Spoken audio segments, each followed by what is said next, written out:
புன்னை வினயகல மூங்கில் கொடியமுதன் பொன்னங்கழக்கமலப் போதிரண்டும் என்னுடைய சென்னிக்கனியாக தேற்றினேன் தென்புலத்தாக்கு என்ன கடவுடையேன் யான் நயந்தரும் பேரின்பமெல்லாம் பழுதின்றி நன்னினர்பால் ஷயந்தருங்கீர்த்தி ராமானுஜமுனி தாளினமேல் உயர்ந்த குணத்து திருவரங்கத் தமுதோங்க மண்பால் இயம்பும் கலித்துறை அந்தாதி ஓதைசை நெஞ்சமே.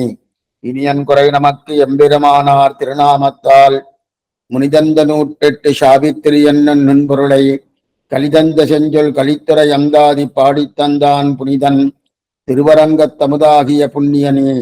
சொல்லின் தொகை கொண்டு உணதடிப்போதுக்குத் தொண்டு செய்யும் நல்லம்பரேத்தும் நாமமெல்லாம் எந்தன் நாவினுள்ளே அள்ளும் பகலும் அமரும்படி நல்கு அரிசமயம் வெல்லும் பலம ராமானுஜா இது என் விண்ணப்பமே. காரே கருணை ராமானுஜா இக்கடலிடத்தில் ஆரே அறிபவன் நின் அருளின் தன்மை அல்லலுக்கு நேரே உறைவிடம் நான் வந்து நீ என்னை உய்த்தபின் உன் சீரே உயிர்க்குயிராய் அடியேற்கின்று தித்திக்குமே. இந்த பாசுரமானது 25ஆம் பாசுரம் ஸ்ரீ ராமானுஜ நூற்றந்தாதிலே ஆச்சரியமான பாசுரம், முக்கியமான பாசுரமும் கூட. ராமானுடைய கருணை வள்ளல், அந்த கருணையை தெரிவிக்க வந்த பாசுரம் இது. அநேகமா திருவரங்கத்தமுதனார் அனுகிரகித்தன நம்ம அனைவருக்கும் இது தகும். அந்த கருணையான அந்த வள்ளல் தன்மை நமக்கு தான் அவசியம் இருக்க வேண்டும். ராமானுஜத்திலே நமக்காகவே சுவாமி ராமானுஜர் தன்னுடைய வள்ளல் தன்மையை காட்டினார் என்றே சொல்ல வேண்டும். அப்படிப்பட்ட ஆச்சரியமான பாசுரம். இந்த பாசுரத்திலே கருணை ராமானுஜா, கருணையுடையவர்னு சொன்னார். இக்கடலிடத்தில் ஆரே அறிபவர் நின் அருளின் தன்மை. இந்த லோகம், இந்த லோகத்திலே உன்னுடைய அருளின் தன்மை, உன்னுடைய கிருபா பிரபாவத்தை யார் அறிவார்? யாரும் அறிய மாட்டார்கள். ஏனென்றால் என்னாலேயே அறிந்து கொள்ள முடியவில்லையே, அதான் மற்ற பேர் அறிய முடியுமா என்கிற ஒரு ஐயப்பாடோடு ஒரு விஷயத்தை சொல்கிறார் முதனார். ஏன் சுவாமி, தன்னால அறிய முடியலன்னா அவருக்கு ஞானம் இல்லை, அதனால அறிய முடியல. மற்ற பேருக்கு ஞானம் இருக்கு. ஏன் குரத்தாழ்வாருக்கு இல்லையா? எம்பாருக்கு இல்லையா? வங்கீபுரத்து நம்பிக்கை இல்லையா? இவாளுக்கெல்லாம் இருக்கே அப்படின்னா இங்க ஞானத்தை பத்தி பேசினல்ல. எவ்வளவு தாழ்ந்தவன் நான், என்னையே கடை தேற்றி இருக்கார் என்றால் என்னாலே அவருடைய நிலையை அவர்களை புரிஞ்சிக்க முடியலையே. புரிஞ்சிக்க முடியலன்னு அர்த்தம், தெரிந்து கொள்ள முடியாது. அப்படி இருக்க செய்து இதுல ஞானம் இருக்கிறத பத்தி இங்க பேச்சே கிடையாது. இங்க என்ன பேச்சு என்றால், இவ்வளவு தூரம் நீசன். எப்படி நீசன்? அல்லலுக்கு நேரே உறைவிடம். அல்லல், எல்லா குற்றங்களுக்கும் எதிர்த்தட்டாக இருப்பவன் நான். குற்றங்களே நான். அல்லலுக்கு நேரே உறைவிடம் அப்படின்னு தெரிவிக்கல ஐயா. அந்த அல்லலுக்கு நேரே உறைவிடம் தான் இங்க பூர்ணமா. அப்படிப்பட்ட என்னையே அனுகிரகித்தார் இல்லையா, என்னையே திருத்தி பணி கொண்டார் இல்லையா. அப்ப அந்த வள்ளல் தன்மை சொல்லி தலை கட்ட முடியுமா? தலை கட்ட முடியாது. அதனால மற்ற பேரால முடியாதுன்னு சொன்னேனே தவிர அவளுக்கு ஞானம் இல்லை, அந்த ஞானத்தை வைத்து கொண்டு அவளால கண்டுபிடிக்க முடியாதுன்றதுக்காக சொல்லல. என்னையே திருத்தி இருக்கணும்னா எத்தனை வள்ளல் தன்மை இருக்கணும், அந்த வள்ளல் தன்மை இருக்கணும். அதுதான் காரை கருணை ராமானுஜன் தெரிவிக்கிறார்.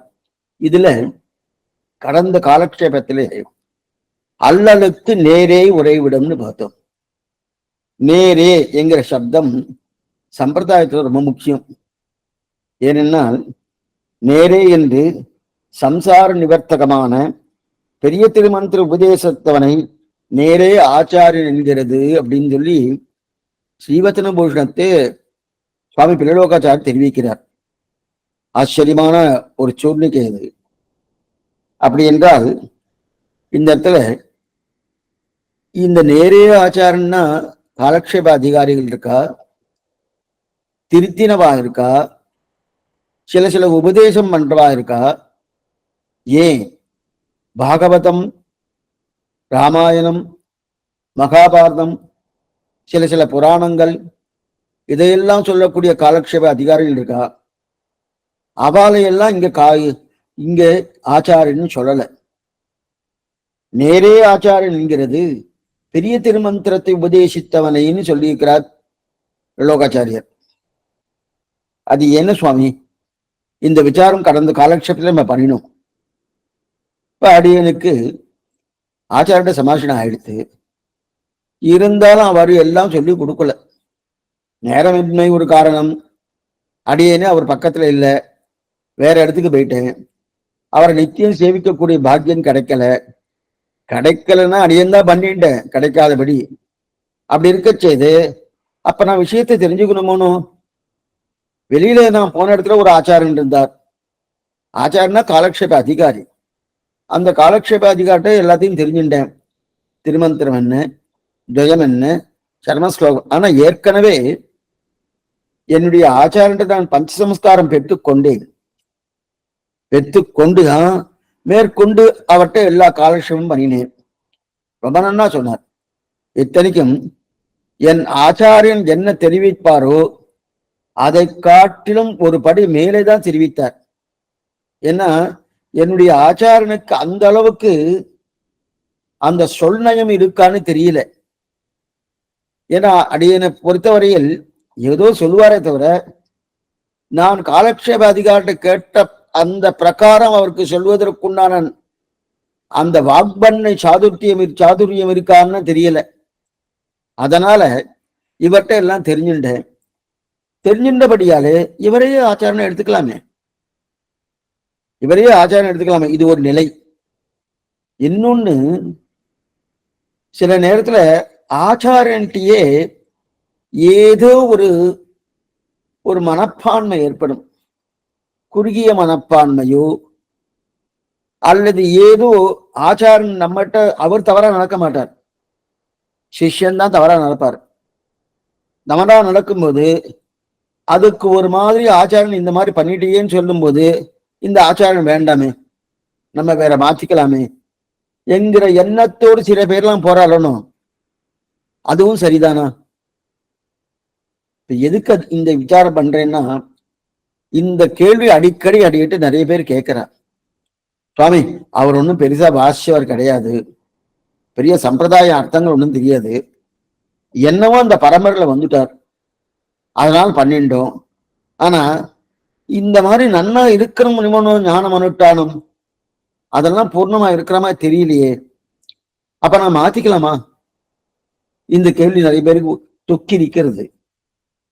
இதனால என்ன, அடியேன்னு ஒரு பள்ளிக்கூடத்துல படிச்சேன். அந்த பள்ளிக்கூடத்துலதான் என் பிள்ளைய படிக்க வைக்கணுன்ற அவசியம் கிடையாது. அன்னைக்கு உயர்ந்த பள்ளிக்கூடமா அடியே இருக்கச்சு அங்க இருந்தது. இன்னைக்கு அதை காட்டிலும் மேம்பட்டதாக நிறைய ஸ்கூல் வந்துருச்சு, பள்ளிக்கூடம் நிறைய வந்துருச்சு. அடியன் அன்னைக்கு படிக்கிறது அந்த பள்ளிக்கூடம் நன்னா இருந்தது, இன்னைக்கு அதை காட்டிலும் நன்னா விபுலமா நன்னா வந்துருது. இன்னைக்கே நிறைய பாருங்க, விஞ்ஞான வளர்ச்சி அடைய நிறைய ஒவ்வொன்றும் அதெல்லாம் பழசாருதணும். அந்த மாதிரி இன்னைக்கு இருக்கக்கூடிய பள்ளிக்கூடத்துல என் பிள்ளைய சேர்த்தேன். இது யாராவது வேண்டான்னு சொல்லுவாளா? ஆமா சுவாமி, நீர் பண்ணதான் கரெக்ட், சரியா பண்ணிருக்கு. அன்னைக்கு இருந்த காலத்துல அந்த பள்ளிக்கூடம் நன்னா இருந்தது, இன்னைக்கு காலகட்டத்துல இந்த பள்ளிக்கூடம் தான் நல்லா இருக்கு. இப்ப பள்ளிக்கூடத்தை மாத்தினேன்னு. அதே போல அன்னைக்கு நான் இந்த ஆச்சாரத்தை பண்ணிட்டேன், அந்த ஆச்சாரம் நன்னா ஞானம் அனுட்டா நன்னா பூர்ணமா இருந்தது, நல்லா உயர்த்தியா இருந்தார், அனுஷ்டான சீலரா இருந்தார், வைராக்கிய சீலரா இருந்தார். இன்னைக்கு அவருடைய திருக்குமாரரோ அந்த சந்தத்தில வந்தவாளோ அந்த அளவுக்கு இல்லை சுவாமி. அப்படி எனக்கு அங்க போக வேண்டாம்ன்ற விருப்பம் இல்லை, ஆனா அந்த சுவாமி அளவுக்கு உயர் இல்லை. அப்ப என்ன பண்ணலாம்? எப்படி நான் பள்ளிக்கூடத்தை மாத்தினனும், எப்படி இருந்தாலும் அந்த பள்ளிக்கூடம் என்று அரசாங்கத்தால் அங்கீகரிக்கப்பட்ட பள்ளிக்கூடமா தான் இருக்கணும், அது சந்தேகமே இல்லை. அதே போல நாம் சமார்ஷணம் பண்ணக்கூடிய ஆச்சாரணம் மாத்தினாலும் அந்த ஆச்சாரணம் 74 சிம்மாசனாதிபதிக்குள்ளதான் இருக்கணும், அதுல மாற்று கருத்து கிடையாது.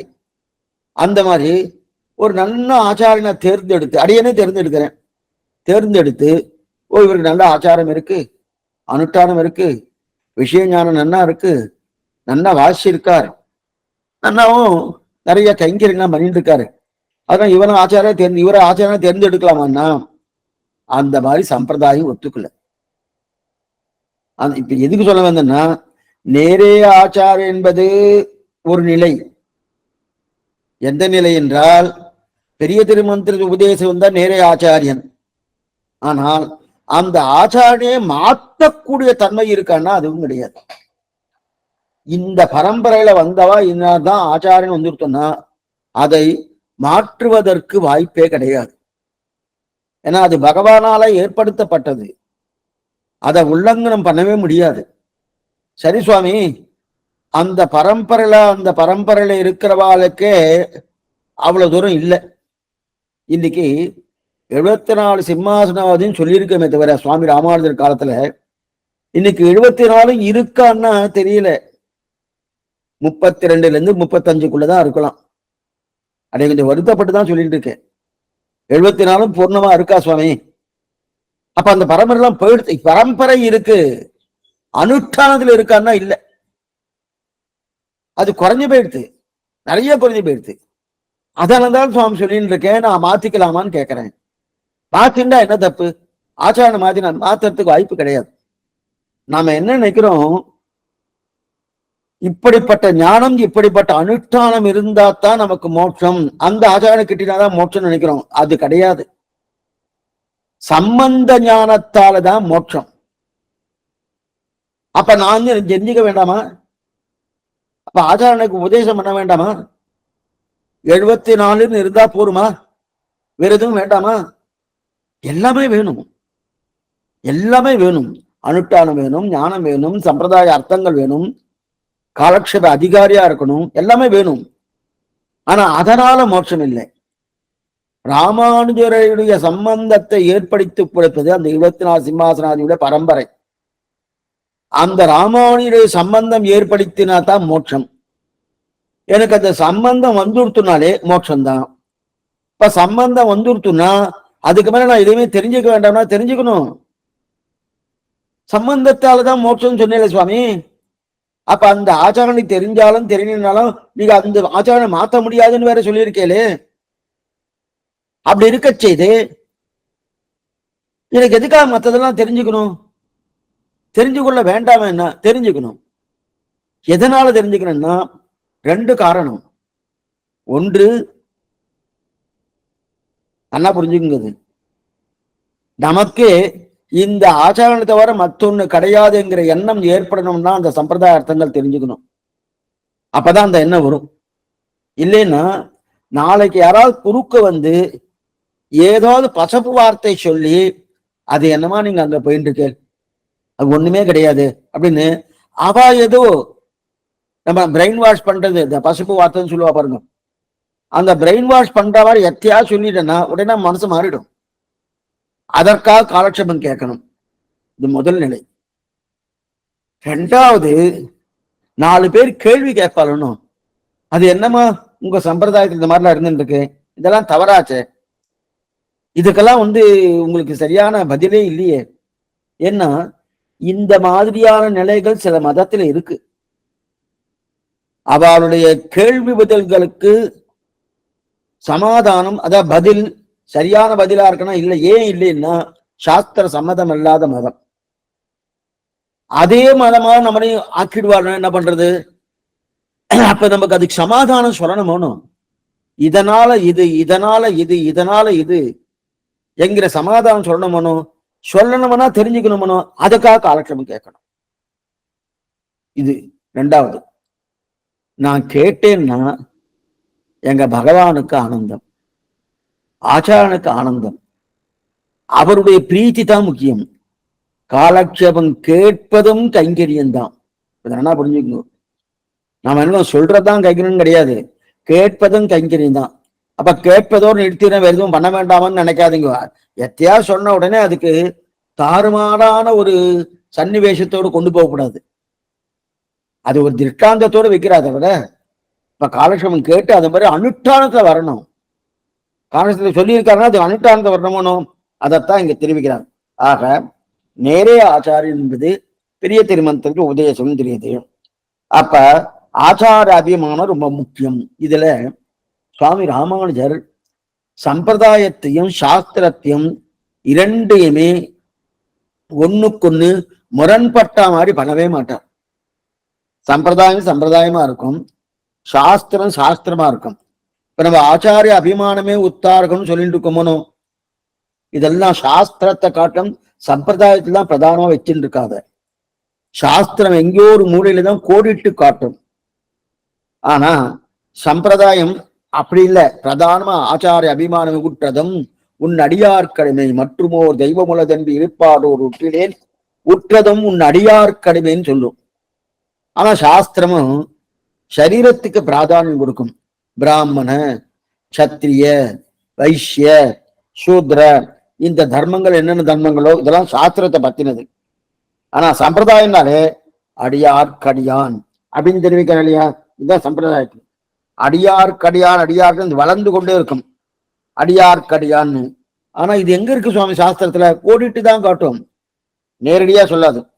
ஆனா சாஸ்திரம் எப்பவுமே திரும்ப திரும்ப திரும்ப பகவான் பகவான் பகவான்னு சொல்றது கேட்டா பிரம்மம் பிரம்மம் பிரம்மம் பிரம்மம் அப்படிதான் சொல்லுது சாஸ்திரம். ஆக ஆச்சார அபிமானம் நம் சம்பிரதாயத்தை ரொம்ப முக்கியம். சரி, இதுல இருக்கிறது கடந்த காலட்சேபத்தை எல்லாம் சொல்லியிருக்கேன். ரெண்டாவது, சாஸ்திரம் என்றது கீழ்த்தலம், சம்பிரதாயம் என்றது மேல்தளம். சாஸ்திரத்தின் மேலே கட்டப்பட்ட கட்டடம் தான் சம்பிரதாயம். என்ன புரிஞ்சுக்கோ. சில பேருக்கு சாஸ்திரம் வேண்டாம் சுவாமி, சம்பிரதாயமே போறோம் அப்படின்னு சில வர்ணாசிரம தர்மங்கள்லாம் விடுறா. ரொம்ப தவறான கண்ணோட்டம்.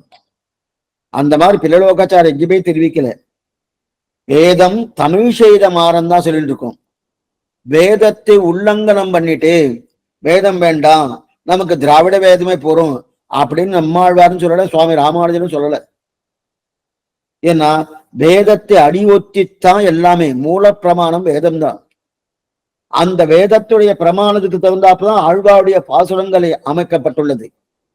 வேதத்துக்கு எதிர்த்தட்டாக எந்த பாசுரங்களும் இருக்காது. வேதத்துக்கு எதிர்த்தட்டாக இருந்துன்னா அதை ஏற்றுக்கொள்வது கிடையாது. அது ஆழ்வாரே பாடியிருந்தாலும் சரி. ஏன் பகவானே வேதத்துக்கு எதிர்த்தட்டாக வந்தால் அந்த பகவானையும் நாம் ஏற்றுக்கொள்வது கிடையாது. அப்ப சாஸ்திரம் பிரதானம். ஆனா அந்த சாஸ்திரத்தை அப்படி தள்ளுபடி பண்ணிட்டு மேற்கொண்டு சம்பிரதாயம் மட்டும்ன்றது கிடையவே கிடையாது. அப்ப பெண்களுக்கோ ஸ்ரீகளுக்கோ மேற்கொண்டு சில வர்ணத்தாருக்கோ சாஸ்திரம் வாசிக்கக்கூடிய யோகியதை கிடையாதே சுவாமி. அப்ப அவெல்லாம் எப்படி சாஸ்திரம் எப்படி அவ பண்ணிப்பா? இப்ப சாமான்யமா வைதிகர்கள்னு சொல்றோம். வைதிகர் என்ற சப்தம் யாரை குறிக்கும்? வேதத்தின்படி நடப்பவன், வேதத்தின்படி ஓதுபவன், வேதத்தின்படி தன்னுடைய நித்திய கர்மா நைமித்திக கர்மாக்களை பண்ணுபவன், இவன் வைதிகன் சொல்றார் சுவாமி. அப்பன்னா ஸ்ரீகள்லாம் வைதிகர்னு சொல்லலாமா? சொல்ல முடியாது. அவர்கள் வேதம் ஓதுவதற்குண்டான யோக்கியத்தையே இல்லையே. அதே போல நான்காவர்ணத்தவர்கள் சூத்திரர்கள், அவர்களை வைதிகர்கள்னு சொல்லலாமா? அவர்கள் வேதம் ஓதுவதற்குண்டான யோக்கியத்தையே இல்லையே. அப்படி சொல்லப்படாது. அவர்களும் வைதிகர்கள் தான், ஸ்ரீகளும் வைதிகர்கள் தான். என்னமா சுவாமி? அப்ப ஸ்ரீகள் ஓம் இதெல்லாம் சொல்லாமா? சொல்லப்படாது. இப்ப வைதிகர்னு சொல்லிடு. வைதிகர்னு சொன்னா வேதத்தை சொல்லப்பட்ட கருத்துக்களை ஒத்துக்கொண்டு அதன் பிரகாரம் அனுஷ்டானத்துல பண்ணி அந்த வேதம் ஓதனமனும்.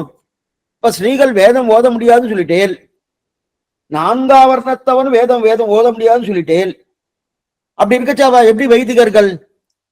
சாஸ்திரம் சொன்னபடி யார் நடக்கிறார்களோ அவர்கள் வைதிகர்கள். கொஞ்சம் என்ன பண்ணிடுவோம். சாஸ்திரம் சொன்னபடி யார் நடக்கிறார்களோ அவர்கள் வைதிகர்கள். சாஸ்திரம் சொன்னபடின்னா ஸ்ரீகளுக்கு இன்னென்ன தர்மங்கள் கொடுத்திருக்கு, அந்தந்த தர்மங்களின்படி ஸ்ரீகள் நடந்தா அவ வைதிகர்கள்னு பேரு. 4ஆம் வர்ணத்தவர் 3ஆம் வர்ணத்தவர் 2ஆம் வர்ணத்தவர் என்னென்ன தர்மங்கள் சொல்லியிருக்கு, அந்தந்த தர்மத்தின்படி நடந்தா அவளுக்கு வைதிகர்கள்னு பேரு. வைதிகர்கள்னு வெறுமே பிராமணர்கள் மற்றும் வைதிகர்கள் கிடையாது.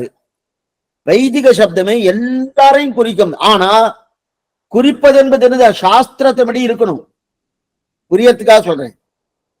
இப்ப நம்ம சன்னதியில நாதஸ்வரம் சில பேர் ஊதின்னு இருக்கா, அதே போல சில பேர் வாத்தியத்தை வாசின்னு இருக்கா. அவெல்லாம் வேதம் ஓதுறாளா? வேதம் ஓதுவதற்கு உண்டான யோகியதை கிடையாது. இப்ப அவர்கள் வைதிகர்கள், அவர்கள் வைதிகர்கள் கிடையாது அப்படின்னு நம்ம நினைக்கிறோமோ, அவர்களும் வைதிகர்கள் தான்.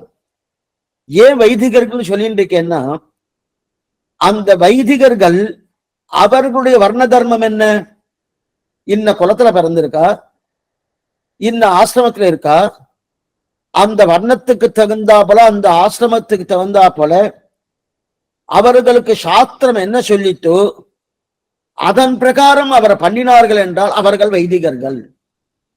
அதத்தான் சொல்றது. நம்ம என்ன நினைக்கிறோம், இன்னாருக்குத்தான் இது இன்னாருக்கு கிடையாதுன்னு கிடையாது. சாஸ்திரம் வாசிச்சாதான் வைதிகர்கள் அப்படி கிடையாது. சாஸ்திரத்தின் சொன்னபடி நடந்தா போறோம். அந்த சாஸ்திரம் சொன்னபடி நடக்கிறது யாரு, யாரெல்லாம் நடக்கிறார்களோ அவெல்லாம் வைதிகர்கள். புரியுதா?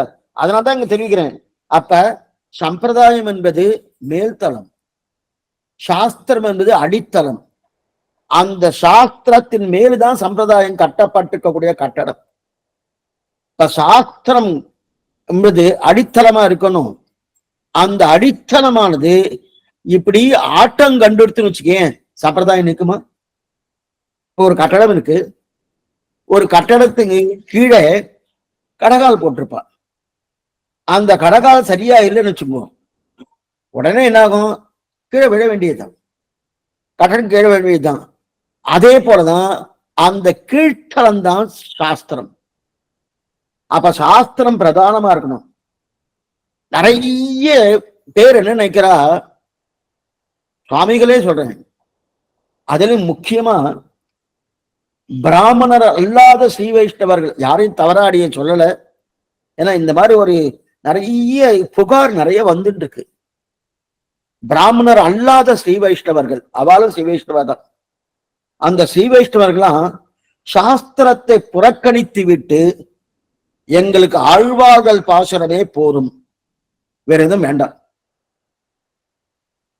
அப்படின்னு இருக்கா. அது தவறுன்னு சொல்லல. அதே நேரத்துல சாஸ்திரத்துல சொன்னப்பட்ட கர்மாவை உல்லங்கனம் பண்ண முடியாது.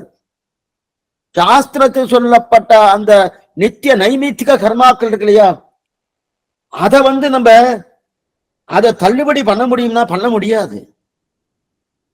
அதை பண்ணிட்டு தான் இதுக்கு வரணும்.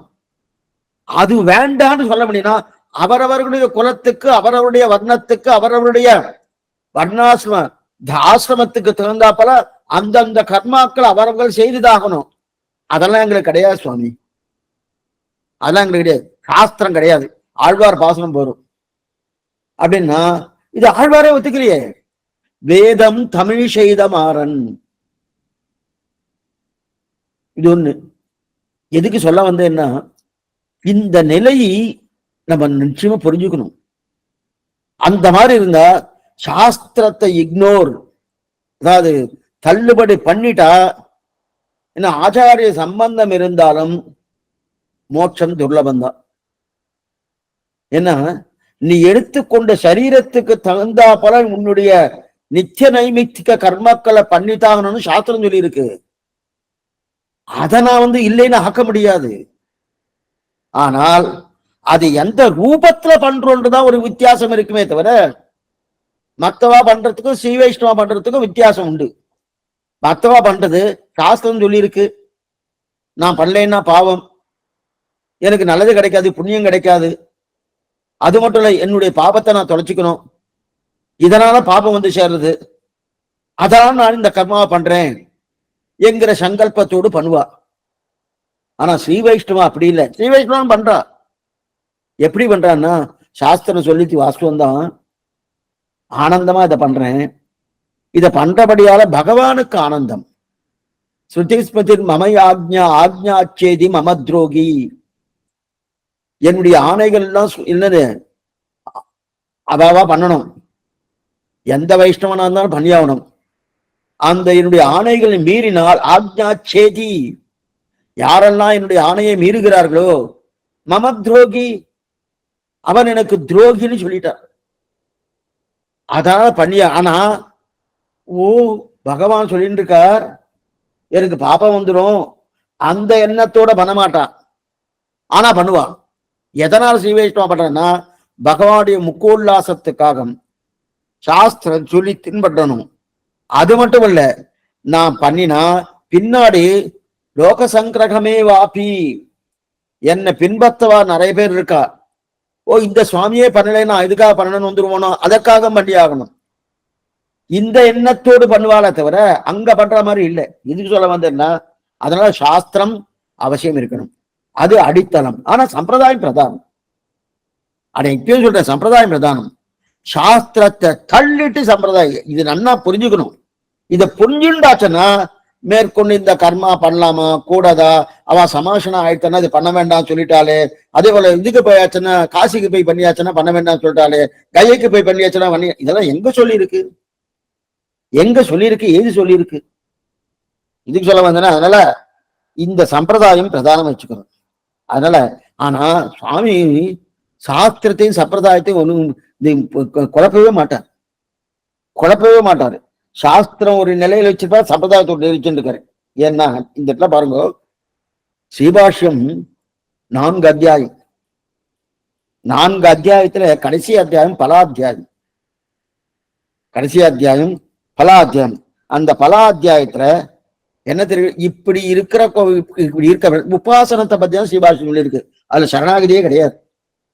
ஸ்ரீபாஷ்யத்துல சரணாகதி பத்தி சொல்லியிருக்காருன்னா கிடையாது.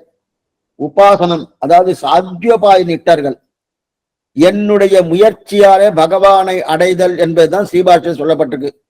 பகவத்கீதையும் அதேதான். சரணாகதி கத்தியம்தான் நம் முயற்சி அல்ல.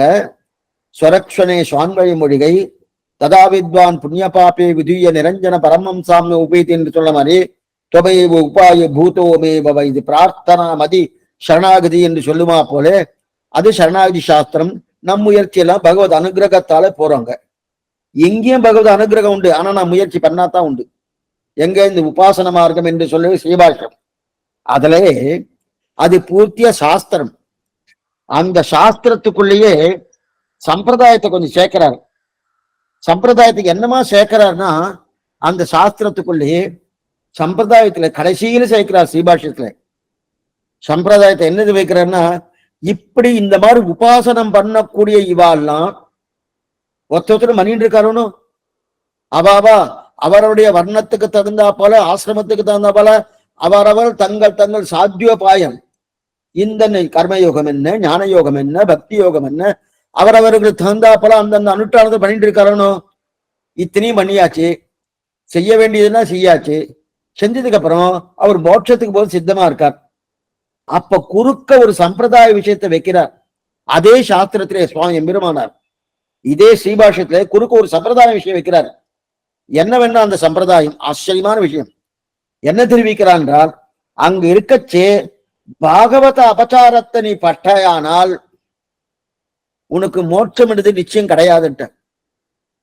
இத்தனை நீ பண்ணின, உன்னுடைய முயற்சியால பகவானை அடைதல் சாத்தியோபாயம். சித்தோபாயம்னா சரணாகதி, சாத்தியோபாயம்னா என்னுடைய முயற்சியால பகவான் அடையுதல். அப்பனா நான் பிரயத்தனப்படுறேன், இதை பண்ணா இது உண்டு, இதை பண்ணா இது உண்டு, இதை பண்ணா இது உண்டு சாஸ்திரம் சொல்லியிருக்கணும். அதுதான் உபாசன மார்க்கம்னு பேரு. அந்த உபாசன மார்க்கத்தை பண்ணி பகவான் அடைகிறவனும் அந்த மாதிரி இருந்தாலும் கடைசியில நீ பாகவத அபச்சாரப்பட்டிருந்தியானால் என்ன பண்ணிடு, நீ இத்தனை பண்ணி ஒரு பிரயோஜனம் இல்லை, மோட்சம் கிடையாதுன்னு தெரிவிக்கிறா இல்லையா. அங்கதான் என்ன சொல்றாரு, சம்பிரதாயத்தை புகுத்திருக்கான்னு சொல்லணும். இதுக்கு சொல்ல வந்தனா, இதெல்லாம் ராமானுஜர் பண்ணது. அப்ப சம்பிரதாயத்தை கொண்டு போய் சாஸ்திரத்தின் குறுக்க வச்சுட்டாரோன்னா, பாகவத அபச்சாரம் இருந்தால் பகவான் பொறுப்பது கிடையாது. அப்ப பாகவத அபச்சாரம் படப்படாது அப்படின்னா ஆச்சார அபிமானம் படலாமா சுவாமி? பாகவத அபச்சாரமே கூடாதுன்னு சொல்லிட்டாரு. அப்படி இருக்க செய்து ஆச்சார அபிமானம் படுறதுக்கு வாய்ப்பு இருக்கான? வாய்ப்பே கிடையாது. எதுக்காக கிடையாது சொன்னேன்னா, நான் செலக்ட் பண்ணலாமா ஆச்சாரனை? கூடாது.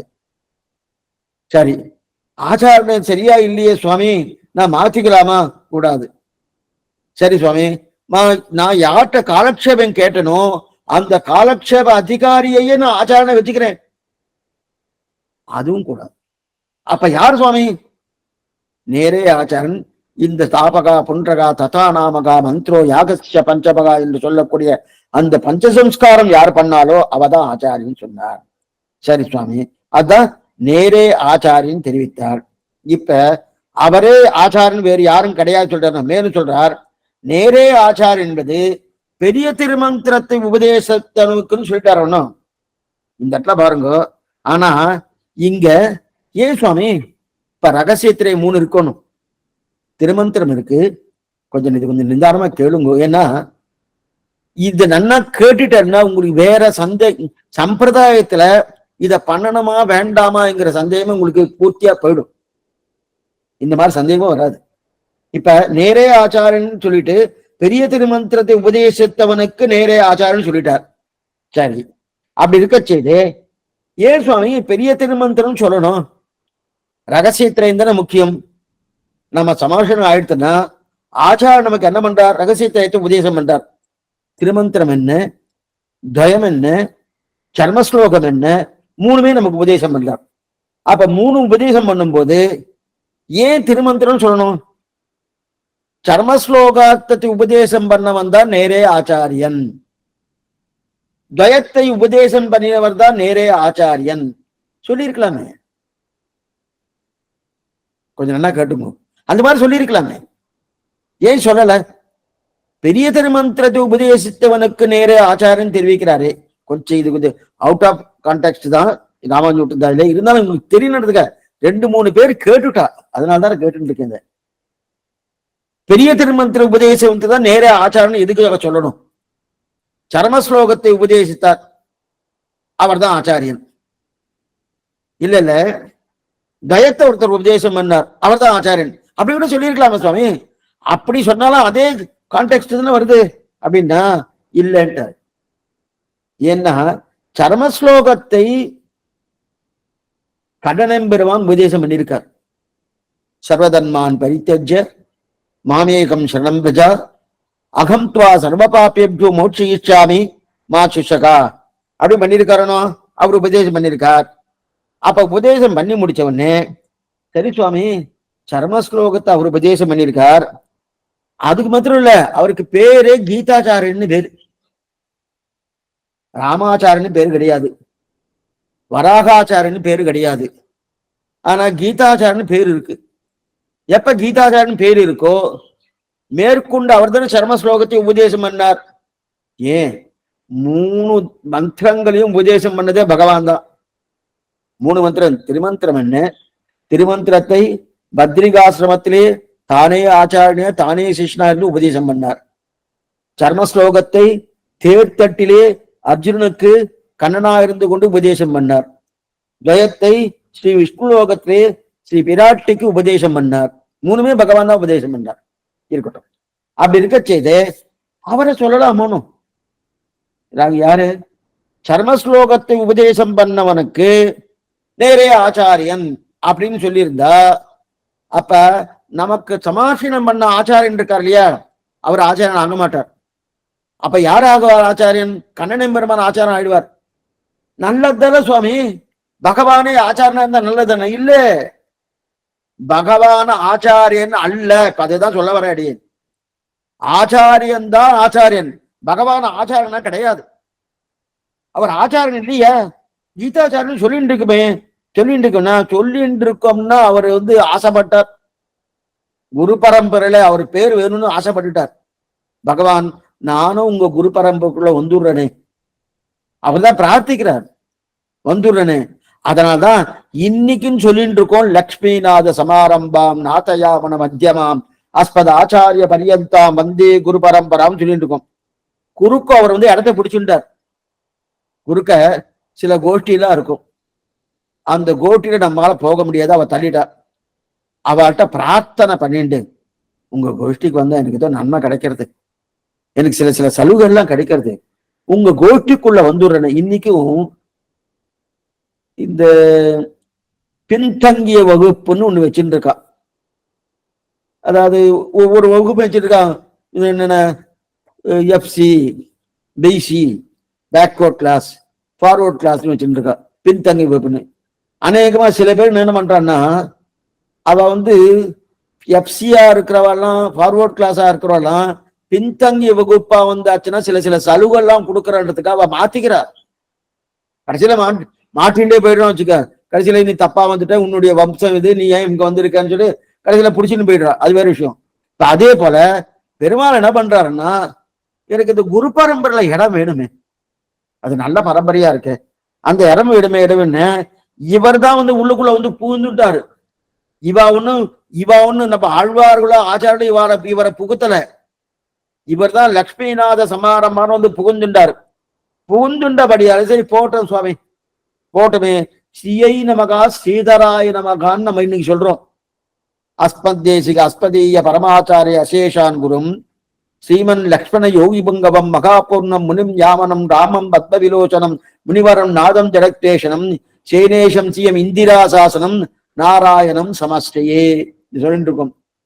அது மட்டும் இல்ல, இது இங்க பண்றோம், அஸ்மகுருப்யோ நமக, அஸ்மத் சமகுருப்யோ நமக, அஸ்மத் பரகுருப்யோ நமக. அதுல ஸ்ரீயை நமக ஸ்ரீதராய் நமகான்னு சொல்லிட்டு இருக்கணும்.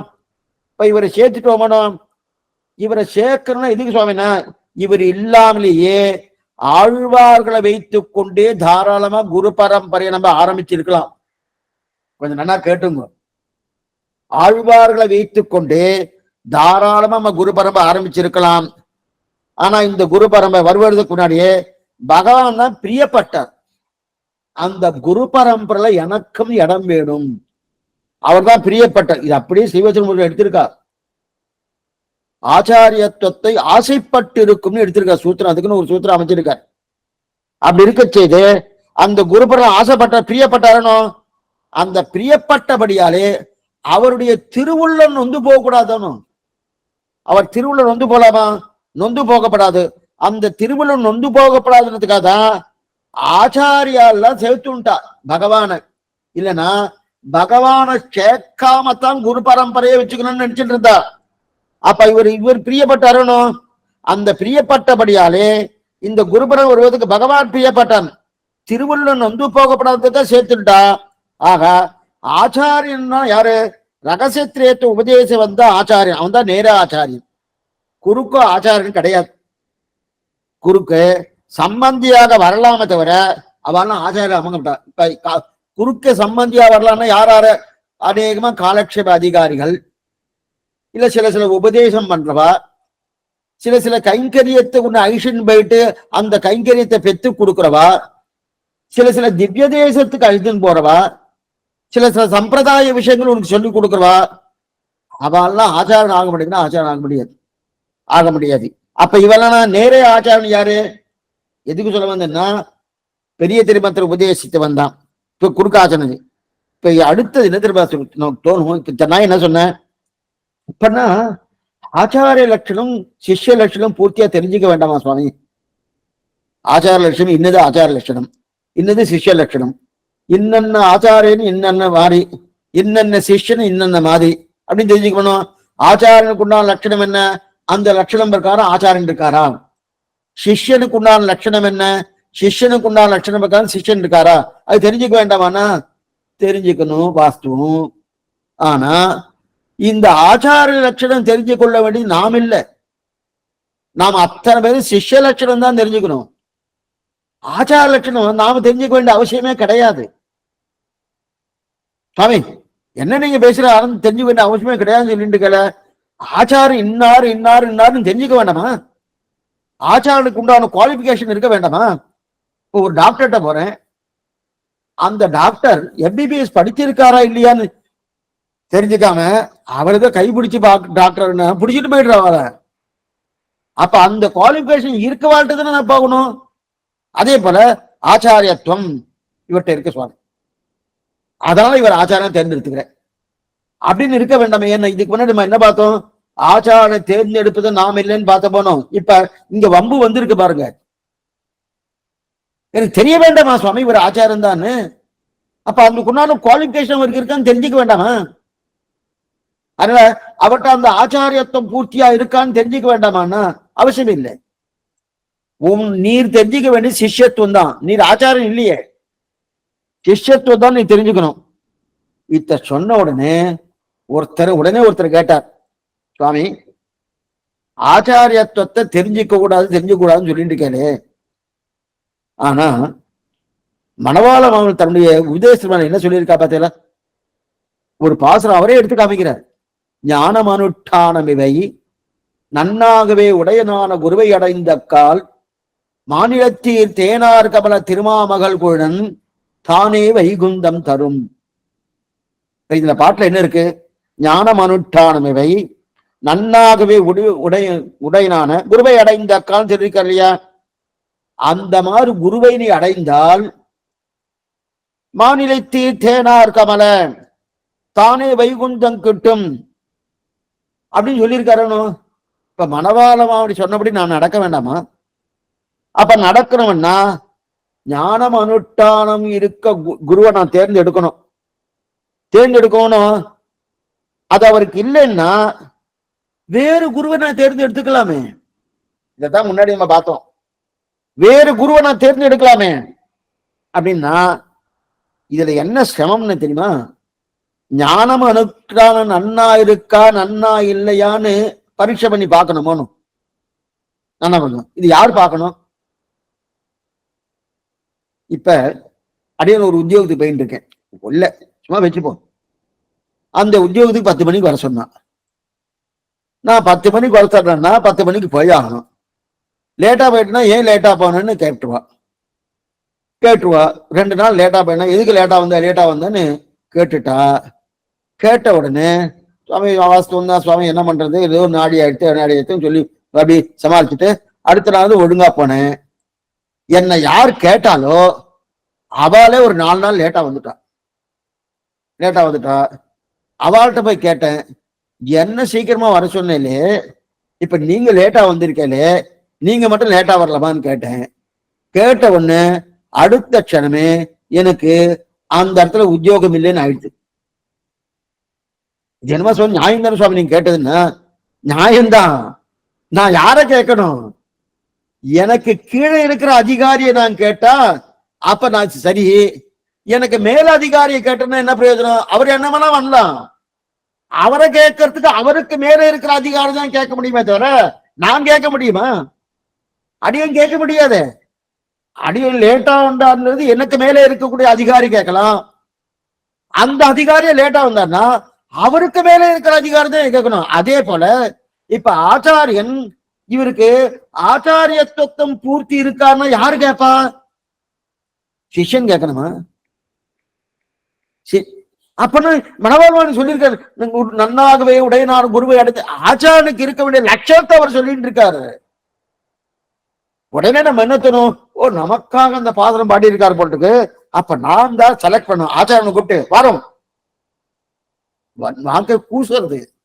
இந்த அவர் திருவடி கிடைக்குமான்னு காத்துட்டு இருக்கணும். சுவாமி வரும் நீர் தான் எனக்கு ஆச்சாரனா எடுத்துக்கலான்னு முடிவு பண்ணிட்டேன் நானு.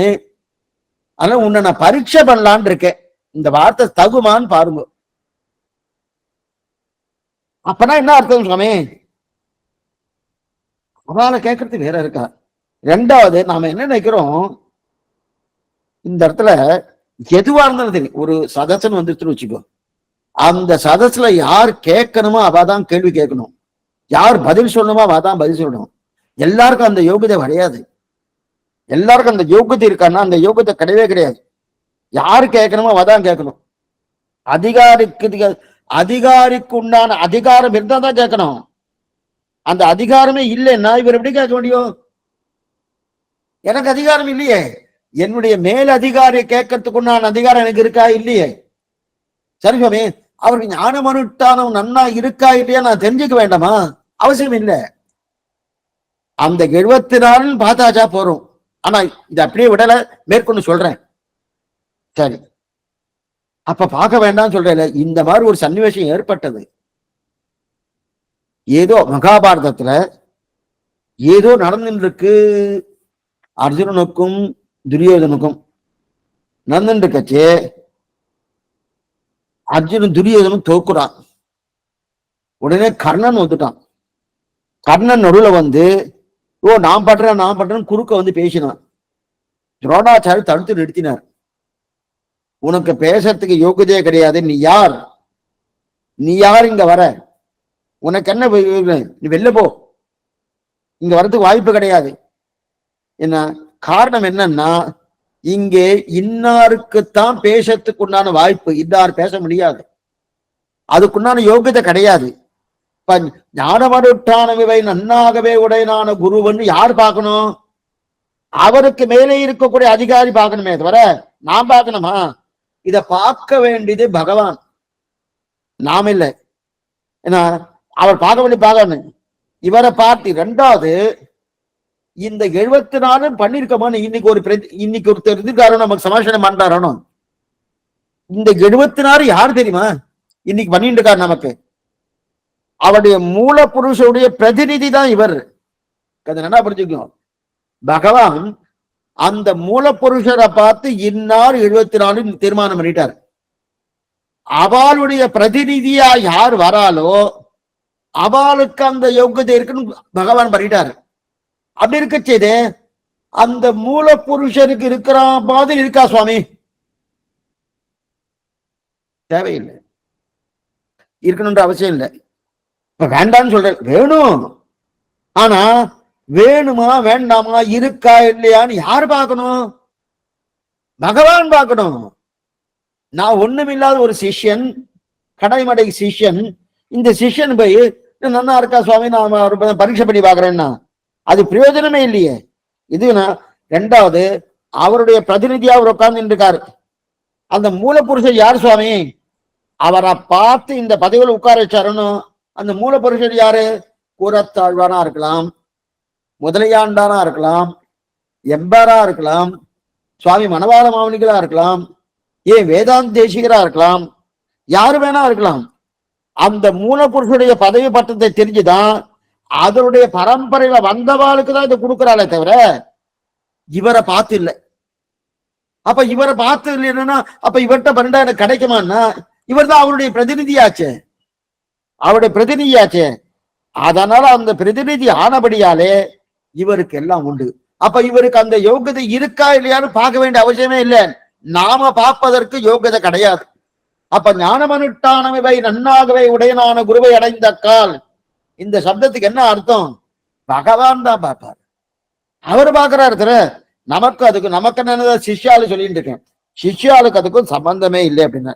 சரி சுவாமி, அந்த பட்டமும் பதவியும் கொடுத்து அவர் தான் கொடுத்துக்கல. ஏன்னா இது ரெண்டாவது அந்த சிம்மாசனம் இருக்கணும். இந்த 74 அந்த சிம்மாசனத்துக்குள்ள ஒரு துரும்பை எடுத்து வச்சா கூட அவர் தான் ஆச்சாரியர். கொஞ்சம் நல்லா புரிஞ்சுக்கணும். அந்த சிம்மாசனத்துக்கு மேல ஒரு துரும்பை எடுத்து வைக்கிறேன், அவரை வீழ்ந்து சேவிக்கணும், அவரை வீழ்ந்து சேவிக்கிறது தான் அவர் தான் ஆச்சாரியன். அதான் இதுல அது எந்த சந்தேகம்? ஏன்னா அப்படி நினைக்கல வச்சுக்க, ஆத்மாவுக்கு சொரூப நாசம். அந்த சிம்மாசனத்துக்கு அத்தனை வேல்யூ. யாரா இருந்தாலும் சரி அதுல உட்கார வச்சாச்சுன்னா அவர் தான் ஆச்சாரியன். அதுல எந்த சந்தேகமும் கிடையாது. பிரியத்துக்காக சொல்றேன். சில இடத்துல சிறு குழந்தையா இருப்பார், 8 வயசு 9 வயசு தான் இருக்கும். ஆச்சார பீடத்துல வந்து உட்கார்ந்துருவா. இவர் 90 வயசு கிழவரா இருப்பார். அவரை பார்த்து சேவிக்கலாமா வேண்டாமா அப்படின்னு சந்தேகம். அது சிறு குழந்தையா இருந்தாலும் முதல்ல சாஷ்டாங்கமா வீழ்ந்து சேவிக்கிறதுக்கு உண்டான ஒரு தன்மை ஏற்படணும். ஏன்னா இந்த குழந்தை பிரதானம் இல்லை, இவருடைய மூல புருஷர் யார்? அந்த மூல புருஷனுக்கு பிரதிநிதி தான் இந்த குழந்தை. அந்த குழந்தையா இருந்தாலும் அந்த குழந்தைய நம்ம சேவிச்சு உட்கார வச்சிருந்தாலும் அது சேவிக்கக்கூடிய யோக்கியதை தான் நமக்கு உண்டே தவிர இவர் இன்னாரா சுவாமி யாரா சுவாமி இவருக்கு என்ன தெரிஞ்சிருக்கு ஏதாவது தெரிஞ்சிருக்கா கேட்கறதுக்கு உண்டான யோக்கியதை கிடையவே கிடையாது. இதத்தான் நேரே ஆச்சாரன்ற. இத சம்பிரதாயத்துல ரொம்ப ஆணித்தரமா புரிஞ்சுக்கணும். இதத்தான் நிறைய பேர் என்ன பண்றாருன்னா ஒரு தவறான ஒரு கண்ணோட்டத்துல பாக்குறா. முதல்ல வயசு வரம்ப பாக்குறா.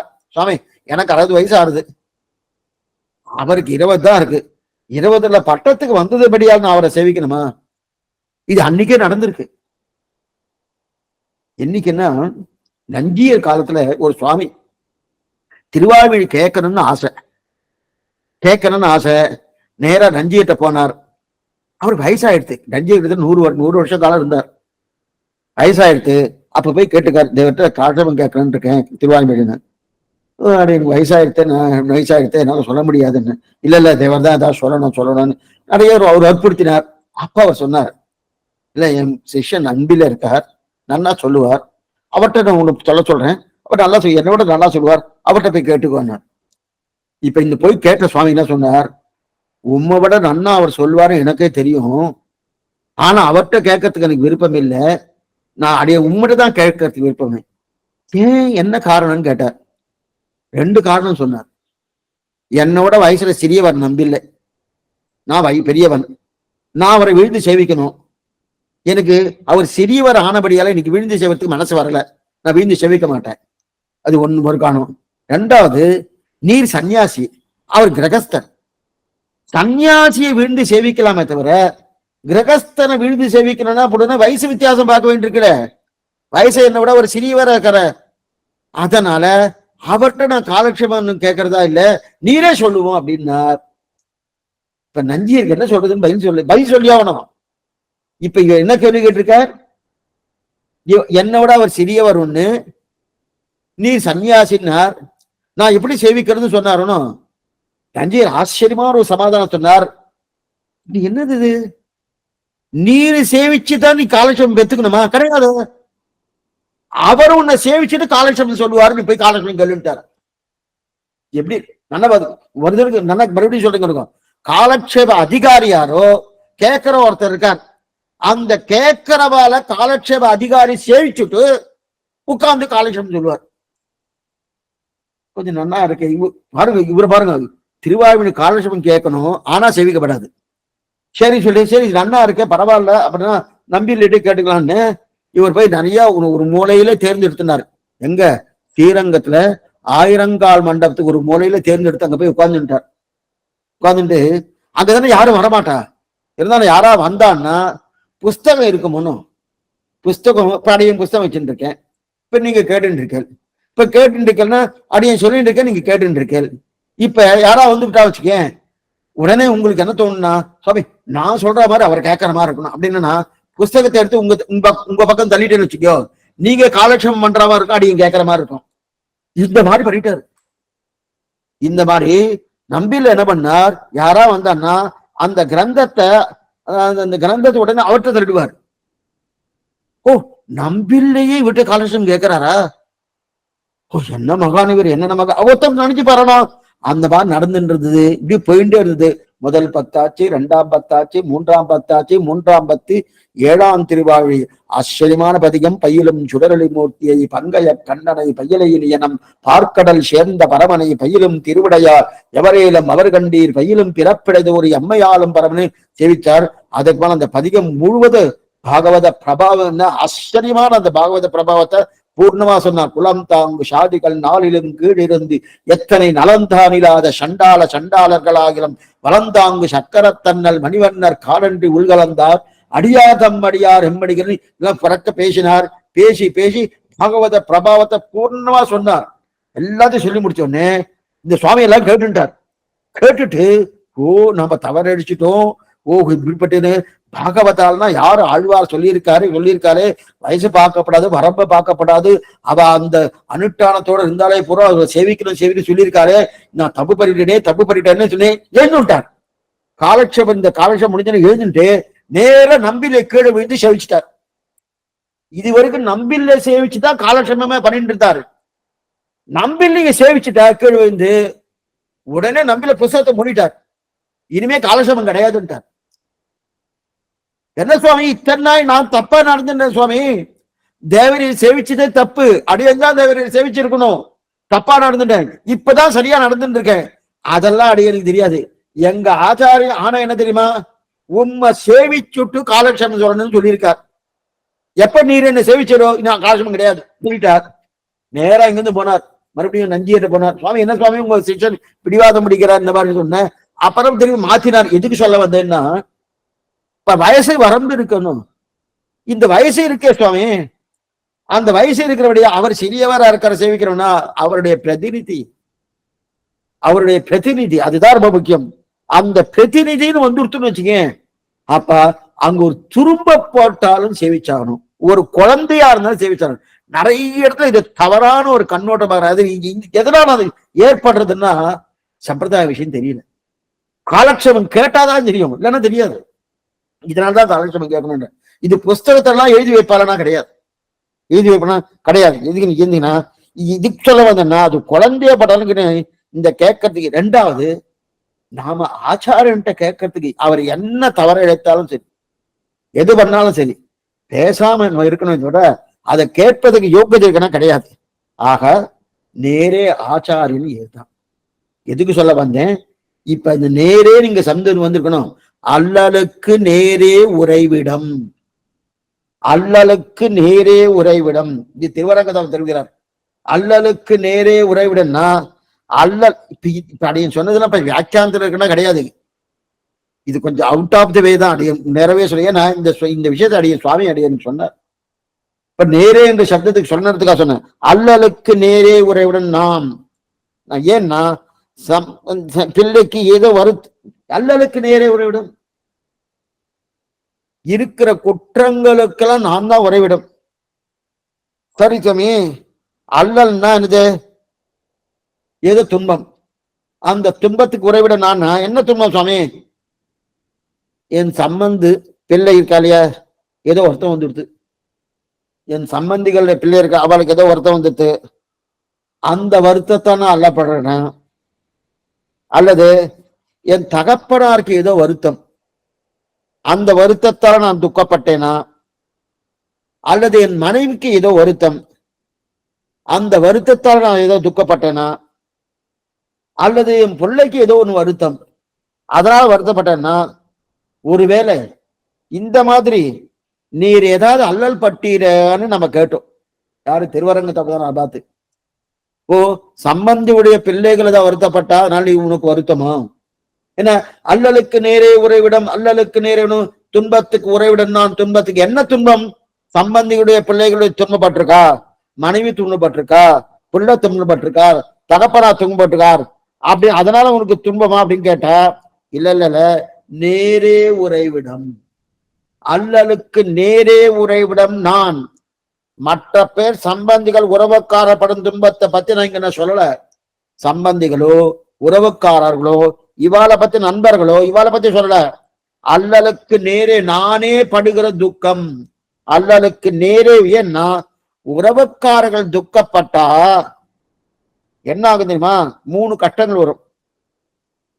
3 கட்டங்கள் வரும். ஒண்ணு, அவருக்கும் எனக்கு சம்பந்தம் நன்னா இருந்தா என்ன பாத்துங்க துக்கப்படுவேன், அவருக்கு எனக்கு சம்பந்தம் நன்னா இருந்ததுன்னா துக்கப்படுவேன். அவரே இந்த யாரு சம்பந்தியே எனக்கு விரோதியா போயிட்டோம்னு வச்சுக்கேன், அப்ப என்ன ஆகுன்னா அந்த துக்கமே சந்தோஷமா போயிடும்.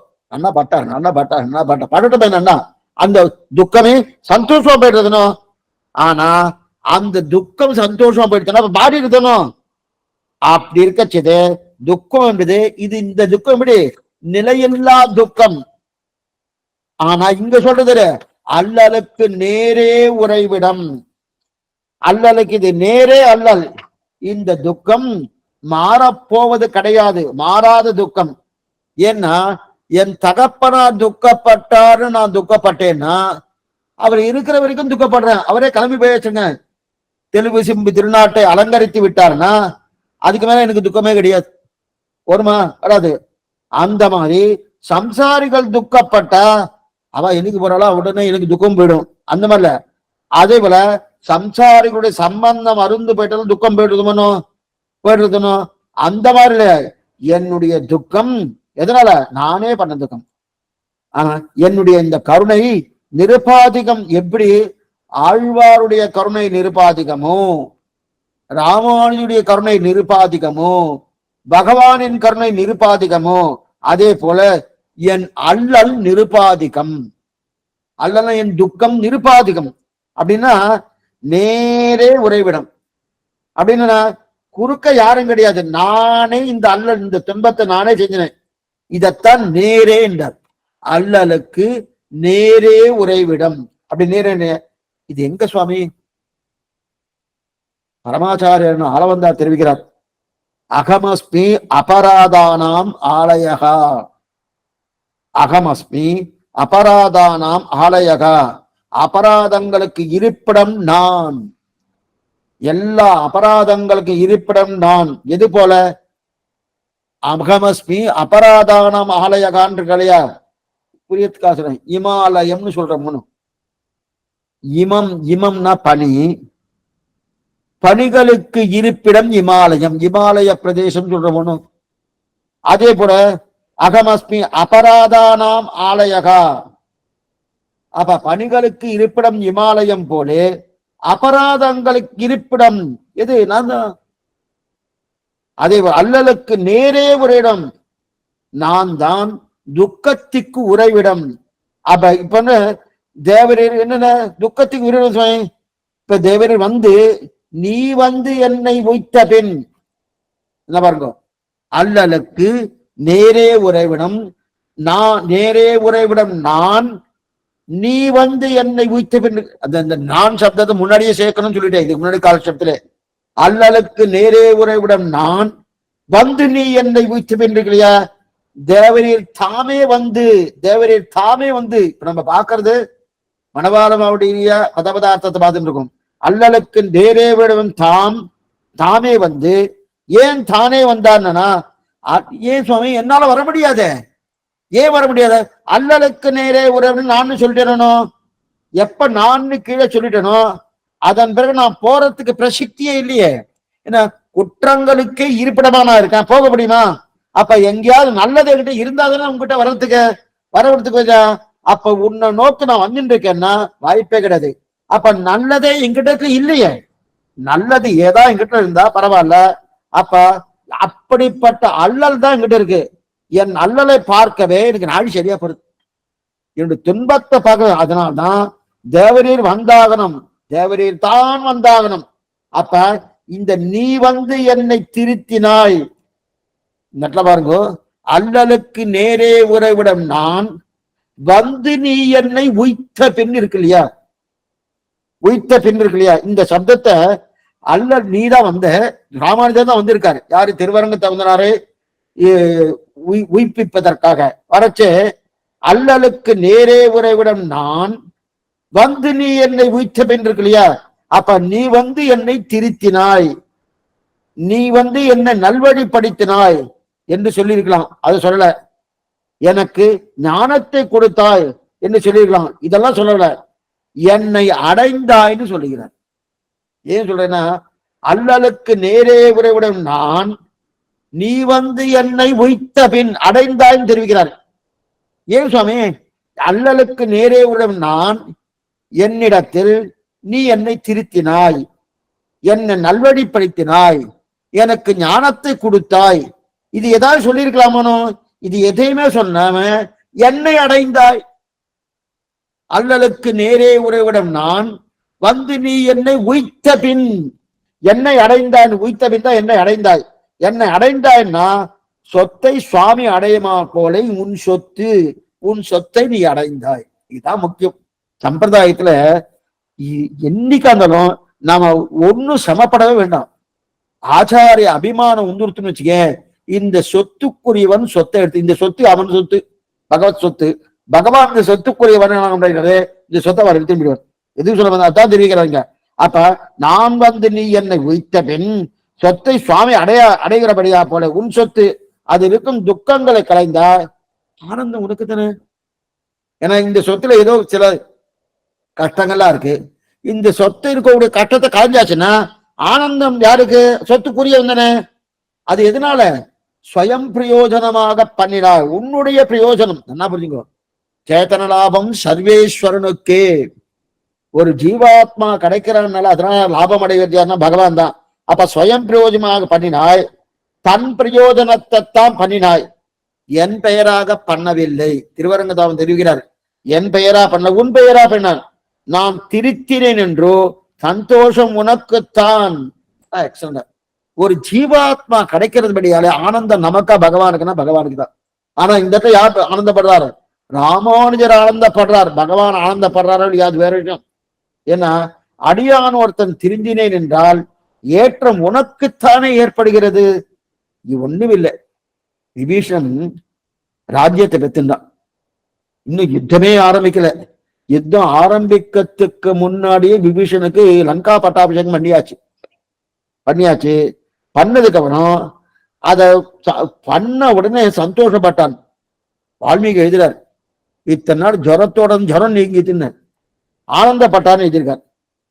ஆனா விபீஷனும் அழறான். ஏன் சுவாமி ராஜ்யம் கிடைச்சிருக்கு அழறேன்? இல்ல இந்த ராஜ்யம் எனக்கு கைங்கரிய சாம்ராஜ்ய பட்டாபிஷேகம் பண்ணியிருந்தா பரவாயில்ல, லங்கா சாம்ராஜ்ய பட்டாபிஷேகம் பண்ணியிருக்காரு. விபீஷன் அழறான். ஆனா ராஜ்யம் விபீஷனுக்கு கொடுத்துட்டேனேன்னு சொல்லிட்டு ராமனுக்கு பகு சந்தோஷம். ஆனா விபீஷனும் ராஜ்யத்தை தலையில வச்சானே அழுதுட்டு இருக்கான். ஏன் இது போலனா அதே போல ராமானுஜருக்கு பகு சந்தோஷம். திருவரங்கத்தவதனாரை நான் ஆட்கொண்டேன், அவன் என்னை அடைந்தாள் அப்படின்னு பகு சந்தோஷம். நீ வந்து என்னை உய்த்த பின் நீ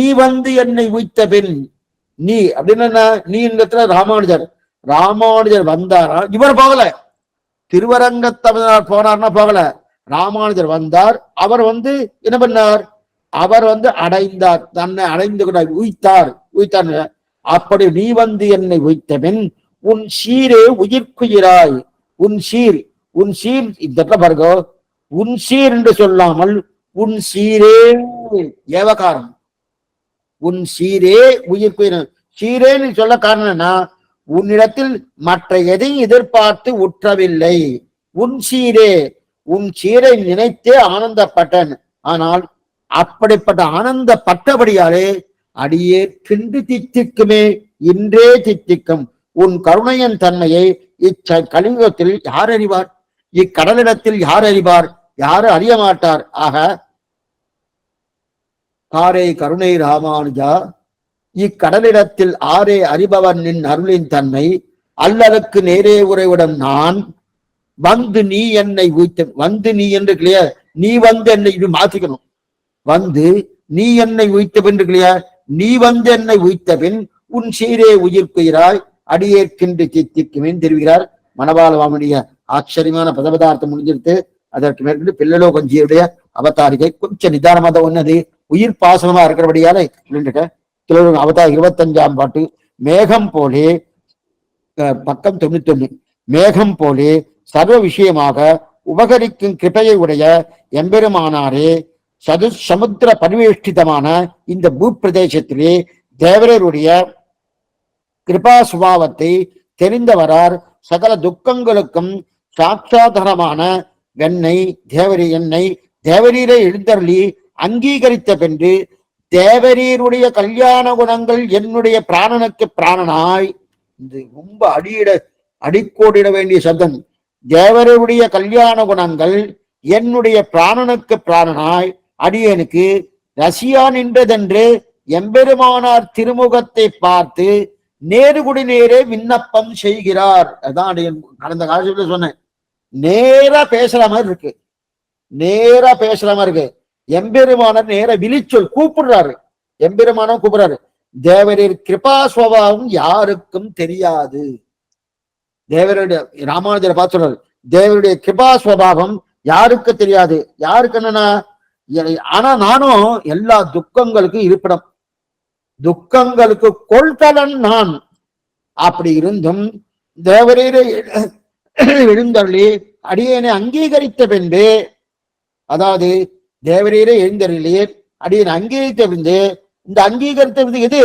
உம்முடைய சீரே உயிர்க்குயராய், உம்முடைய கல்யாண குணர்களையா, அந்த கல்யாண குணங்கள் என்னுடைய பிராணனுக்கு பிராணனாய். இதுதான் முக்கியம். இதோட அர்த்தம் பின்னாடி சொல்றேன். என்னுடைய பிராணனுக்கு பிராணனாய் சுவாமியின் கல்யாண குணங்கள் இருக்கு, அதுவே எனக்கு என்னது தித்திக்கிறது. அதுவே அப்ப எம்பெருமானாரை நேர்கொடு நேர் விண்ணப்பிக்கிறார். நேர்கொடி நேர்னா நேரா பார்த்து கூப்பிடுறார். காரை கருணை ராமன் நேரெல்லாம் கூப்பிடல. அவர் கடைசி பாட்டுக்கு மூணு பாட்டுக்கு முன்னாடிதான் வந்திருக்கார். இந்த பாட்டுல மானசீகமான அனுபவம் நேரா இருக்கிற மாதிரி தரிசன சமாதானக்கார சாட்சாத்காரன்னு கடந்த காலத்துல பார்த்தோம். தரிசன சமானாக்கார சாட்சாத்காரம் பக்கத்திலே இருக்கிற மாதிரி அந்த மாதிரி இருக்கு இல்லையா? காரே கருணை ராமானுஜா இக்கடலிடத்தில் ஆரே அறிபவர் நின் அருளின் தன்மை அனாலோசித விசேஷ லோக சரண்யா.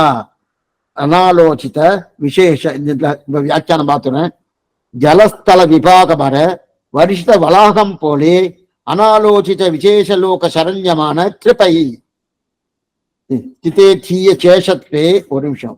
சேஷத்தே சர்வாத்ம பவன் ஹிகி என்ன கலைதரே கார் உயே கார் மேகம் எய்கை ஒப்பு இப்படிப்பட்ட கிருபையை உடைய ராமானுஜா எம்பெருமானாரே இக்கடலிடத்தில் சதுசமுத்திர பரிவேஷ்டமான இந்த இருள் தர்மாஞானத்தில் நின் அருளின் பரதுக்க அசதுஷ்ணுத்தா நிராசீஸ்வரோட கூடி இதே கிருபை இருப்பது.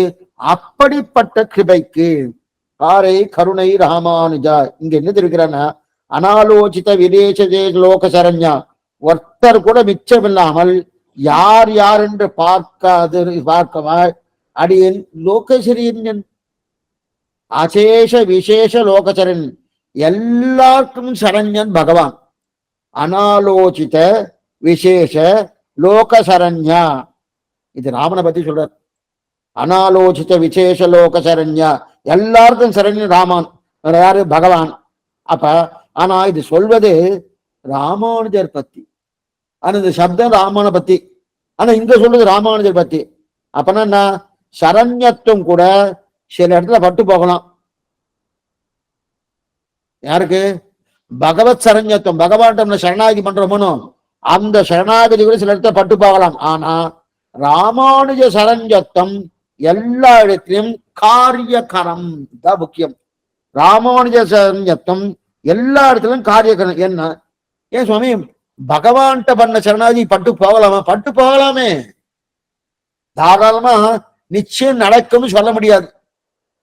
என்ன சுவாமி அந்த பேசுறது? சரணாகதினா நிச்சயம் உண்டானா விட்டு போயிருக்க. பரதாழ்வான் சரணாகதி பண்ண நடந்துட்டா பலிக்கலையே. 14 வருஷம் கழிச்சுதான் பலிச்சதே தவிர சரணாகதி பண்ணப்ப உடனே கிடைக்கணுமோ? கிடைச்சிட்டா கிடைக்கலையனோ? பரதாழ்வான் பண்ண சரணாகதி பலிக்கல, அவ்வளவுதான். சரணத்தியம் அவ்வளவுதானா சுவாமி? அவ்வளவுதான். அது மட்டும் இல்ல, நம்ம ஆழ்வாரே 5 தடவை சரணாகதி பண்ணியிருக்கார். 557, 5:8, 5:9, 5:10, அப்புறம் 6:10. நோற்ற நோன்பிலேன், ஆறாமுதே, மானை நோக்கு நல்லீர், பிறந்த வாரம் மறந்தவர், இந்த 4 சரணாகதி பண்ணார். 5வது சரணாகதி அகல இல்லேன் இறைவன் அலர்மேல் மங்கோரை மாறினா. அப்ப 4 சரணாகதி வீணா தானே போயிடுத்து, பலிக்கலையே. ஏன்? திருமங்கையாழ்வார் 10 சரணாகதி பண்ணார். நம்மாழ்வாராவது 5 சரணாகதி. திருவங்கை இதெல்லாம் திருவாரூர் வரைச்சே இதெல்லாம் சொல்றேன். அங்க வரைச்சா என்ன இருக்கு. அப்ப 10 சரணாகதி பண்ணாருன்னா பலிக்கலையனோ? அப்ப என்ன சுவாமி? அவ்வளவுதான் சரண்யத்துவம். பகவானுடைய சரண்யத்துவம் அதுதான். யார்? ஏன்னா சகுருதேவ பிரபன்னாய தவாஸ்மீதி சயாயச்சே அபயம் சர்வபூதேப்யோ ததாம் ஏதத்ரு. யார் பண்ணாலும் ஒரு தடவை பண்ணாலும் பலிக்கும் சொல்லியிருக்கா இல்லையா? ஆனா அது பகவான் விஷயத்துல பலிக்கலையே சுவாமி. பரதாழ்வானு பலிக்கல, நம்மாழ்வாரு பலிக்கல, அதே போல திருமங்கை ஆழ்வார் பலிக்கல. ஆனா அவனுக்கு அனாலோசித்த விசேஷ லோக சரண்யத்தும் இருக்கலாம். அது ஓரளவுதான். பகவானுக்கு இருக்கலாம் ஓரளவுதான். ஆனா நிச்சயம் அது நன்னாக நீயும் பெற்றது அப்படின்னா, சுரூபம் சித்தித்ததுன்னா எப்ப? ராமானுஜ சரணாகதித்துவம் தான் பிடித்தது. ஏன்னா இப்ப சாதாரண சொரூபம் சித்தித்தது, சொரூபம் சித்தித்ததுன்னா என்ன சொல்லணும்னா, கண்ணன் தன் நிறத்தை பெற்றான். கண்ணனுக்கு அடியார்களோடு சேரலன்னா வெளுத்து போயிடுவான் உடம்பே. இது அர்ஜுனே சொல்றான், ஏ அர்ஜுனா உன்னோட சேராதபடியால அங்கேய கழட்டி காமிக்கிறான். எப்படி வெளுத்து போயிருக்க பாரு. அவன் நீலமேக ஷாமலன்னு பேரு. இப்படி வெளுத்து இருக்கேன்றான். அது உன்னோட சேர்ந்துட்டேன்னா அதே அவனுடைய இயற்கையான தன்மை அடைகிறானோ. அப்ப அவ்வளவு தூரம் வெளுத்து போயிருந்து சொல்லுகிறானா, தன்னுடைய இயற்கையான தன்மை கருப்பு நிறம். அப்பதான் அந்த நிறம் பெறுவதுன்னு கருப்பு நிறம் பெறுவதுன்னு அர்த்தம். அடியார்களோடு சேரலன்னா வெளுத்து போறானோ. ஆனா ராமானுஜருக்கு சேர்ந்த பிறகு சரண்யத்துவம் நிறம் பெறுகிறது. ஏன்னா இந்த மாதிரி ராமானுஜத்துல இல்லையான்னா இருக்கு. ராமானுஜரத்துல சரண்யத்தம் பண்ணியாச்சுன்னா நிச்சயம் வெறுத்து போறது. நிச்சயம் வெறுத்து போறதுன்னு அர்த்தம் நிறம் பெறுகிறதுன்னு அர்த்தம். ஆனா இந்த இடத்துல சரண்யத்துக்கு பெருமை இல்ல. பகவானின் அடியார் ராமானுஜர், ராமானுஜருக்கு அடியார் ஆகிவிட்டார்னா எல்லா கல்யாண குணமும் நமக்கு சித்திக்கும். பகவானுடைய அடியார் ராமானுஜர், ராமானுஜர் அடியார் நாம். இப்ப நமக்கு அந்த மாதிரி ஆயிட்டோம்னா நமக்கு எல்லா கல்யாண குணங்களும் நல்லா சித்திக்கும். அப்ப நிறம் பெறதுன்னு அர்த்தம். அதத்தான் இங்க காரை கருணை ராமானுஜா, காரை கருணை ராமானுஜா. இந்த இடத்துல கருணையை உடைய ராமானுஜர் அப்படின்னு வரணும். அதான் ரெண்டாம் வேற்றுமை ஒரு வரணும். ரெண்டாம் வேற்றுமை உருவம் இது ஆழ்வார் திருநகரி ராமசாமிங்கார் சுவாமி ரொம்ப ரெண்டா எடுத்திருக்கார். ரெண்டாம் வேற்றுமை உருவம் பயன் உடை தொகை, பயன் உடை தொக்கத்தொகை என்று ஆழ்வார் திருமதி சுவாமி கூட ஆழ்வார் திருமதி சுவாமி என்னன்னா ராமகிருஷ்ணன் பேர். அவர் சொல்லிக்கிறார் என்ன தெரியுன்னா, இக்கடலிடத்தில் யாரே அறிபவர் நின் அருளின் தன்மை. இக்கடலிடத்தில் இந்த ஜகத்தில் யாருக்கும் உன் அனுகிரகம் தெரிய போவது கிடையாது. நின் அருளின் தன்மை, நின் அருளின் தன்மைனர். அருளின் தன்மைனா அருள்னா என்ன சுவாமி? அருள்னா என்ன? அருள் என்பது என்னன்னு அருள்னா ஆழ்வாரே முதல்ல கண்ணனுடைய அனுகிரகத்தை பெற்றாருன்னு அதை சொல்றாரு பாருங்க. எங்க சுவாமி? முதல் பாட்டே உயர்வர உயர்நலம் உடையவன் எவனவன் மயர்வர மதிரணம் அருளினன் எவனவன் அயர்வரு அமரர்கள் அதிபதி எவனவன் துயரடி சுடர் தோதரன் மன்னன் இருக்கு இல்லையா? இந்த கண்ணனுடைய அருளை முதல் பாத்திரத்து சொன்னார். ஆனா இந்த பாட்டே அக்கிரமமான பாட்டுன்னு சொல்லலாம். ஏன்னா முதல்ல உயர்வர உயர்நலம் உடையவன் என்ன பகவானுடைய பெருமையை சொன்னார். பெருமையை சொன்ன உடனே அந்த பெருமையோட இன்னொரு பெருமையை சேர்க்கணுமோனோ, அயர்வர் அமரர்கள் அதிபதி அவனவன் அதான் வந்திருக்கணும். ஆனா குறுக்க இவர் என்ன பண்ணிட்டாருன்னா மயர்வர மதிரம் போட்டிருக்காரு பாருங்க. உயர்வர உயர்ன அந்த பாட்டு வரைச்சு நல்லா விவரமா பார்க்கலாம். எனக்கு சுருக்கமா பார்க்கணும் எதுக்கு சொல்ல வந்த இந்த விஷயத்த அருள்ன்றதுக்கு இப்ப நம்ம பார்த்துட்டு இருக்கோம். அந்த அருள்ல உயர்வர உயர்நலம் உடையவன் எவன் அப்படின்னு சொல்லிட்டு அயர்வரு அமரர்கள் அதிபதி எவன் துயரரு சுடரடி தொழுதனன் மனனே அவன் அயர்வர மதிரனும் அருளினான். இப்படிதான் பாட்டு இருந்திருக்கணும். என்ன பாத்துக்கோ, உயர்வர உயர்நலம் உடையவன் எவன், அவன் அயர்வரு அமரர்கள் அதிபதி, அவன் துயரரு சுடரடி தொழுதனன் மனனே அவன் அயர்வர மதிரனும் அருளினான் அப்படின்னு எடுத்துக்கணும். ஆனா பாட்டு அப்படி இல்லை. பாட்டு எப்படி இருக்குன்னா உயர்வர உயர்நலம் உடையவன் அப்படின்னு சொல்லிட்டார். அது சொன்ன உடனே குறுக்க என்ன பண்ணார், மயர்வர மதிரிடம் அருளினன்னு போட்டார். போட்ட உடனே அப்ப முதல்ல பகவான சொல்லிட்டார். உயர்வர உயர்நலம் உடையவன்னு அகாரவாச்சனம் பகவான சொல்லி, அதுக்கப்புறம் மயர்வர மதிரிடம் வரலன்னு மகாரவாச்சனான ஜீவா தன்னை சொல்லிட்டார். தன்னை சொல்லிட்டு மறுபடியும் அயர்வரு அமரர்கள் அதிபதினு அகார வாசன பகவான சொல்றாரு. சொல்லிட்டு அப்படிப்பட்ட பகவானுடைய துயரறி சுடரு தொழுதனன் மனநே. இதான் அக்கிரமம். கிரமம் இல்லை. கிரமம் இல்லாம உயர்வர உயர்நலம் கல்யாண விசிஷ்டன்னு சொல்லிட்டு அந்த கல்யாண விசிஷ்டம் தான் உபயுபூதிநாதன் அயர்வரு அமரர்கள் சொல்லிட்டு அந்த அயர்வரு அமரர்கள் அப்படியே துயரறி சுடரு தொழுதனன் மனநேன்னு சொல்லிட்டு அப்படிப்பட்ட அந்த திருவடி யாரு மயர்வர மதிரனும் அருளினான் அப்படின்னு சொல்லியிருந்தா இதுதான் கிரமம். இந்த கிரமத்தை சொல்லாம மாத்திட்டாருனோ. ஏன் சுவாமி ஆழ்வார் இந்த கிரமத்தை உடைச்சார்? ஆழ்வார் பேட்டில் என்ன திடீர்னு முதல்ல அகாரத்தை சொல்லி, நல்லா கேட்டுங்க, அகாரத்தை சொல்லி குறுக்கு தனக்கு பண்ணின அனுகிரகத்தை சொல்லி மறுபடியும் அகாரத்தை சொல்லி, அப்படின்னா முதல்ல அகாரத்தை சொல்றது உயர்வர உயர்நலம். அகாரத்தை சொன்னோடனே தனக்கு பண்ண உபகாரம் இருக்கு இல்லையா அனுகிரகம், அந்த அனுகிரகத்தை மயர்வர மதிரன்னு சொல்லிட்டார். அப்ப மகாரத்தை சொன்னார். மறுபடியும் அகாரத்தை போயிட்டார். அயர்வர அமரர்கள் திரும்ப என்ன பண்ணார், துயரறு சுடரு தோஜன முடிச்சார் இல்லையா? ஒண்ணு அதை சொல்லி இதை சொல்லியிருக்கணும், இல்லை இதை சொல்லி அதை சொல்லியிருக்கணும். அதை சொல்லினா 3 சப்தங்கள் பகவான பத்தி. உயர்வர உயர்நலம் உடையவன், அயர்வரு அமரர்கள் அதிபதி, துயரறு சுடரடி தொழுது, இந்த 3 சப்தங்கள் சொல்லிட்டு கடைசியில பயர்வர மதிரம் அருளினான் அப்படின்னு முடிச்சிருக்கலாம். அல்லது மயர்வர மதிலம் அருளினன் உயர்வர உயர்நலம் உடையவன் மயர்வர அதுக்கப்புறம் அயர்வரு அமரர்கள் அதிபதி துயரடி சுடரடி தோழி நண்பனை முடிச்சுக்கலாம். ஒண்ணு மகாரத்தை முதல்ல சொல்லி அகாரத்தை பூர்ணமா சொல்லியிருக்கலாம், அல்லது அகாரத்தை முதல்ல சொல்லி மகாரத்துல கடைசியில வச்சிருக்கலாம். இது இல்லாம முதல்ல அகாரம் சொல்லி அப்புறம் மகாரம் சொல்லி திருப்பி அகாரம் சொல்லி எதுக்கு சுவாமி தான் மாத்தி மாத்தி சொன்னார்னா, முதல்ல பெருமையை உயர்வர உடையலன்னு பெருமையை சொன்னார். பகவானுக்கு இருக்கிற வைபவம் என்னன்னா அந்த பெருமையை சொன்னார். அனந்தமான கல்யாண குணங்கள் படைத்தவன் பகவான், அப்படிப்பட்ட கல்யாண குணங்கள் படைத்தவன் பகவான் சொன்னார். சரி சுவாமி, எவ்வளவு கல்யாண குணங்களா? ஆமா. திரும்ப பார்த்தார், அனுகிரகம் பண்ணினார்னு பார்த்தார். சரி சுவாமி, யாருக்கு அனுகிரகம் பண்ணார்? அனுகிரகம் பண்ணன்னு பார்த்தார்னா யாருக்குன்னா, இப்படிப்பட்ட நீசன் ஆழ்வார் தானே சொல்லிக்கிற நீசனேன் நில ஒன்று விரேன். இந்த தாழ்ச்சி இருக்கு இல்லையா, இந்த தாழ்ச்சி கண்ணப்பட்டது. நீச்சனான எனக்கு அனுகிரகம் பண்ணாரு அப்படின்னு அந்த தாழ்ச்சி பண்ண பட்ட உடனே மயர் வரம் அதிரலம் அப்படின்னான். உடனே சொல்லிட்டாரு. ஏன்னா ரெண்டாவது, அதாவது எது உயர்வு என்று ஆராய்ச்சி பண்ணி பார்த்தார். உயர் வர உயர்னாலும் தெரிஞ்சிட்டு சொன்னபடியாலே கல்யாண குணங்கள் நிறைய உண்டுன்னு தெரிஞ்சுட்டார். எது கல்யாண குணங்கள்னா, பெருமாளுக்கு எத்தனையோ கல்யாண குணங்கள் உண்டு. எப்படிப்பட்ட கல்யாண குணங்கள்? அபகதபாத்மா விஜரகா விமுத்து விசோகா விசிகிச்சகா விபாசகா சத்தியகாமகா சத்தியகம்பலுகா. அது மட்டும் இல்ல, சுவாபாவிக ஞானபல கிரியாச்சன்னு தெரிவிக்கிறார் இல்லையா, ஞானபல ஐஸ்வர்ய வீரிய சக்தி சேஜஸ்னு இந்த என்னென்ன கண்ணான குணங்கள் உண்டோ அத்தனை கல்யாண குணங்கள் இதெல்லாம் உண்டுன்னு சொன்னாரனோ. இதெல்லாம் உயர்வர உயர்னு சொன்னாரன்னா, ஓ அதெல்லாம் எனக்கு தெரியாது, அதை நான் சொல்லல, அந்த குணம்லாம் எனக்கு தெரியவே தெரியாது. எனக்கு தெரிஞ்ச ஒரே குணம் என்ன தெரியுமா? மயர்வரம் அதினலாம் அருளினார். அதனால்தான் இரண்டாவது சப்தம் மயர்வர மதிரம், முதல்ல உயர்வர உயர்னு சொன்னார். சொன்ன உடனே ஓ இப்படிப்பட்ட மிக உயர்ந்தவன் யாருக்கு அனுகிரகம் பண்ணான்னா, நீச்சனான எனக்கு அனுகிரகம். ஏன்னா உடனே அவனுக்கு அவனுடைய தன்னுடைய தாழ்ச்சியை பார்த்தவனே எனக்கு போய் அனுகிரகம் பண்ணாருன்னு தன்னை சொல்லிட்டார். அப்ப அவனுக்கு எங்கேயோ யாருக்கோ காட்டின கல்யாணங்களை பத்தி அவர் பாட வரல.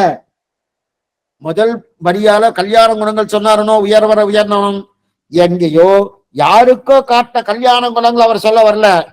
என்னை திரும்பி பார்த்து இந்த தாழ்ந்தவனுக்கு அனுகிரகம் பண்ணாரே பகவான் அப்படின்னு அந்த உயர்வுக்கு ஒப்பு சொல்ல வல்ல உயர்வே கிடையாது. ஏன்னா இங்கேயும் அதே அபிப்பிராயம் தான். இங்க என்ன தெரிவிக்கிறாரு என்னன்னா, என்னையே அனுகிரகித்தானே, அதுதான் அல்லலுக்கு நேரே உறைவிடம் நான், அதான் தெரிவிக்கிறார். இது போல ஆழ்வார் முதல் வரியிலே உயர்வர உயர்னாலும் சொன்னார். இரண்டாவது வரியில அயர்வரு அமரர்கள் சொல்லாமல் ஏன் அயர்வர மதிலும் தன்னுடைய தாழ்ச்சியை சொன்னாருன்னா, எனக்கு இந்த தாழ்ந்தவன் அனுகிரகம் பண்ணாரனோ, அப்ப அந்த உயர்வுக்கு ஒப்பு சொல்ல வல்ல உயர்வே கிடையாது. அந்த உயர்வுக்கு ஒப்பு சொல்ல வல்ல உயர்வுக்கு என்னைய அனுகிரகம் பண்ணிட்டாரனோ, அதே போல இங்கே என்ன அபிப்பிராயம்? என்னையே இது போல அல்லலுக்கு நேரே உறைவிடம் நான், அல்லலுக்கு நேரே உடைய அந்த அபிப்பிராயம் என்னன்னா, அனுகிரகித்தான்னா அது உயர்ந்தாதான அது ஒத்துக்கணும். ஆனா தாழ்ந்தவனுக்கு கூட ஒருத்தர் கடை தேற்ற முடியும்னா நிஜமாவே அவர் ஞானிதான். இவ்வளவு நீசன், அவ்வளவு நீச்சனா இருக்க என்னையே கடை தேற்ற முடியும்னா அது பெரிய ஞானியா தான் இருக்கணும். ஒன்னுல ஒரு பிள்ளை சரியா படிக்கல சுவாமி, சரியா படிக்கல. அந்த பிள்ளைய நன்னா ஒரு வாத்தியார் நன்னா படிக்க வச்சார். படிக்க வச்சுன்னு இந்த பிள்ளைய வாத்தியார் திருத்திட்டாரு. இந்த பிள்ளைய திருத்தினாரு, இந்த பிள்ளைய திருத்தினாரு அப்படின்னா இந்த பிள்ளை திருந்தவே திருந்தாது. அப்படின்னா அந்த வாத்தியாருக்கு எவ்வளவு வைபவம் தான் இந்த பிள்ளையை திருத்திருக்க முடியும் அப்படின்னு சொல்றா இல்லையா? அதே போல உயர்வர உயர்நலம் உடையவன் பகவான், அந்த பகவான் எனக்கு காட்டினானே. அப்ப உடனே இதுல மனசுல பட்டு கொடுத்த ஆழ்வாருக்கு உடனே என்ன பண்ணார்? அயர்வர அமரர்கள் சொல்லி இருக்கணும், அதை சொல்லாம மயர்வர மதிரம் குணம், மற்ற ஒன்றும் குணம் இல்லை. என்ன அவருக்கு என்னென்ன குணம் இருக்கு? அபகத பாப்மா விஜரகா இந்த குணம்லாம் இருக்கவே இருக்கு. ஆனா அதெல்லாம் பெரிய குணமா எனக்கு படல. என்னையும் திருத்தினாரு, எனக்கும் அருள் பண்ணாரு, மயர்வர மதிரம் அருள் பண்ணாரு. அந்த மற்ற குணத்தோட ஒப்பிட்டு பார்க்கும்போது அப்ப என்னன்னா இந்த குணத்துக்கு ஒரு வைபவம் கிடையாது இல்லையா? அப்போ என்னன்னா என்ன சுவாமின்னா ஒண்ணுமே இல்ல. அப்போ ஒரு குத்தம் சொல்லுவா, வாத்தியாருக்கு இந்த மாதிரி பிள்ளை கிடைச்சாதான் குத்தம் சொன்னான்னா அப்படி இல்ல. நல்லா பாருங்க, என்ன குத்தம் சொல்லுவான்னா, இல்ல சுவாமி அந்த பிள்ளைக்கு அந்த வாத்தியாருக்கு வேற பிள்ளை கிடையாது, அதனாலதான் இந்த மாதிரி பிள்ளை குடிச்சிருக்காங்க. அது அர்த்தம் இல்ல. அந்த வாத்தியார் நல்லா படிச்சவர் மட்டும் இல்ல, பெரிய பெரிய பிள்ளையெல்லாம் இருக்கா. அதே போல இங்க உயர்வர உயர்நலம்னு சொன்னோம்னு நல்லா கேட்டுங்க. உயர்வர உயர்நலம்னு சொன்னோம்னு உடனே தன்னுடைய தாழ்ச்சியை பார்த்து எனக்கு அனுகிரகம் பண்ணான்னு ஆழ்வார் சொன்னாரனோ, பகவானுக்கு யாரும் கிடைக்கல சுவாமி, ஆழ்வார் தான் போல் இருக்கு, வேற யாரும் கிடைக்கல போல் இருக்கு, அதனால ஆழ்வார் அனுகிரகம் பண்ணார், இந்த தாழ்ந்தவன் அனுகிரகம் பண்ணார் போடுங்க. இல்ல இல்ல, அயர் வரும் அமரர்கள் அதிபதி, பகவான் சாமானிய பட்டவன் இல்ல நீங்க நினைக்கிற மாதிரி. இது போல அந்த வாத்தியார் சாமானியப்பட்டவர்கள் நிறைய பேரை திருத்திருக்கார், ரொம்ப பெரியவர். இவ்வளவு படிப்பு படிச்சவர் ஒண்ணுமே இல்லாத இந்த தாழ்ந்த பையனை திருத்தினாரனோ. அதே போல உயர்வர உயர்நலம் உடையவனாக இருக்கக்கூடிய அந்த எம்பெருமான் இந்த ஆழ்வார்க்கு மயர்வர மதில் அருளினபடியாலே அவர் வைபவம் சுமார்தான் போடுன்னு நினைக்காதீங்க. அவர் எப்படிப்பட்டவர், அயர்வர் அமரர்கள் அதிபதி என்பதற்காக இவ்வளவுதான் நினைக்க வேண்டிய ரொம்ப பெரியவர், ரொம்ப பெரியவர் சொன்னார். இதுதான் காரணம். என்னது, முன்னாடி முதல்ல உயர்வர உயர்நலம் சொல்றதுக்கு காரணம், அடுத்து மயர்வர மதிலம் சொல்றதுக்கு காரணம், அடுத்து அயர்வர அமரர்கள் சொல்றதுக்கு காரணம், கடைசியில் என்ன பண்ணார், சுவாமி சுவாமி என்ன பண்ணணும், இப்படிப்பட்ட பகவான் நான் என்ன பண்ணும், துயரன் பண்ண அந்த துயர் நம்முடைய துயரை போக்கும் பொருட்டு அந்த திருவடியை பத்துங்கோன்னு சொல்ல. இதுதான் இந்த 4 வரி கிரமம். அப்ப முதல் கிரமம் உயர்வர உயர்நலம், அடுத்து தன் தாழ்ச்சியை பார்த்தார், அதனால தாழ்ச்சியை பார்க்காம இவ்வளவு நீச்சனான எனக்கு அனுகிரகம் பண்ணாரு அப்படின்னு மனசுல பட உடனே மயர்வர மதிரம் அருள் என்னன்னு சொன்னார். அது சொன்ன உடனே நாமெல்லாம் நினைச்சா இந்த பெருமாளுக்கு ஒண்ணும் இல்லை போல் இருக்கு, அதனால்தான் அந்த ஆழ்வார கடை தேற்றிருக்கார் போல் இருக்கு. இல்ல இல்ல இல்ல, அயர்வர் அமரர்கள் அப்படின்னு.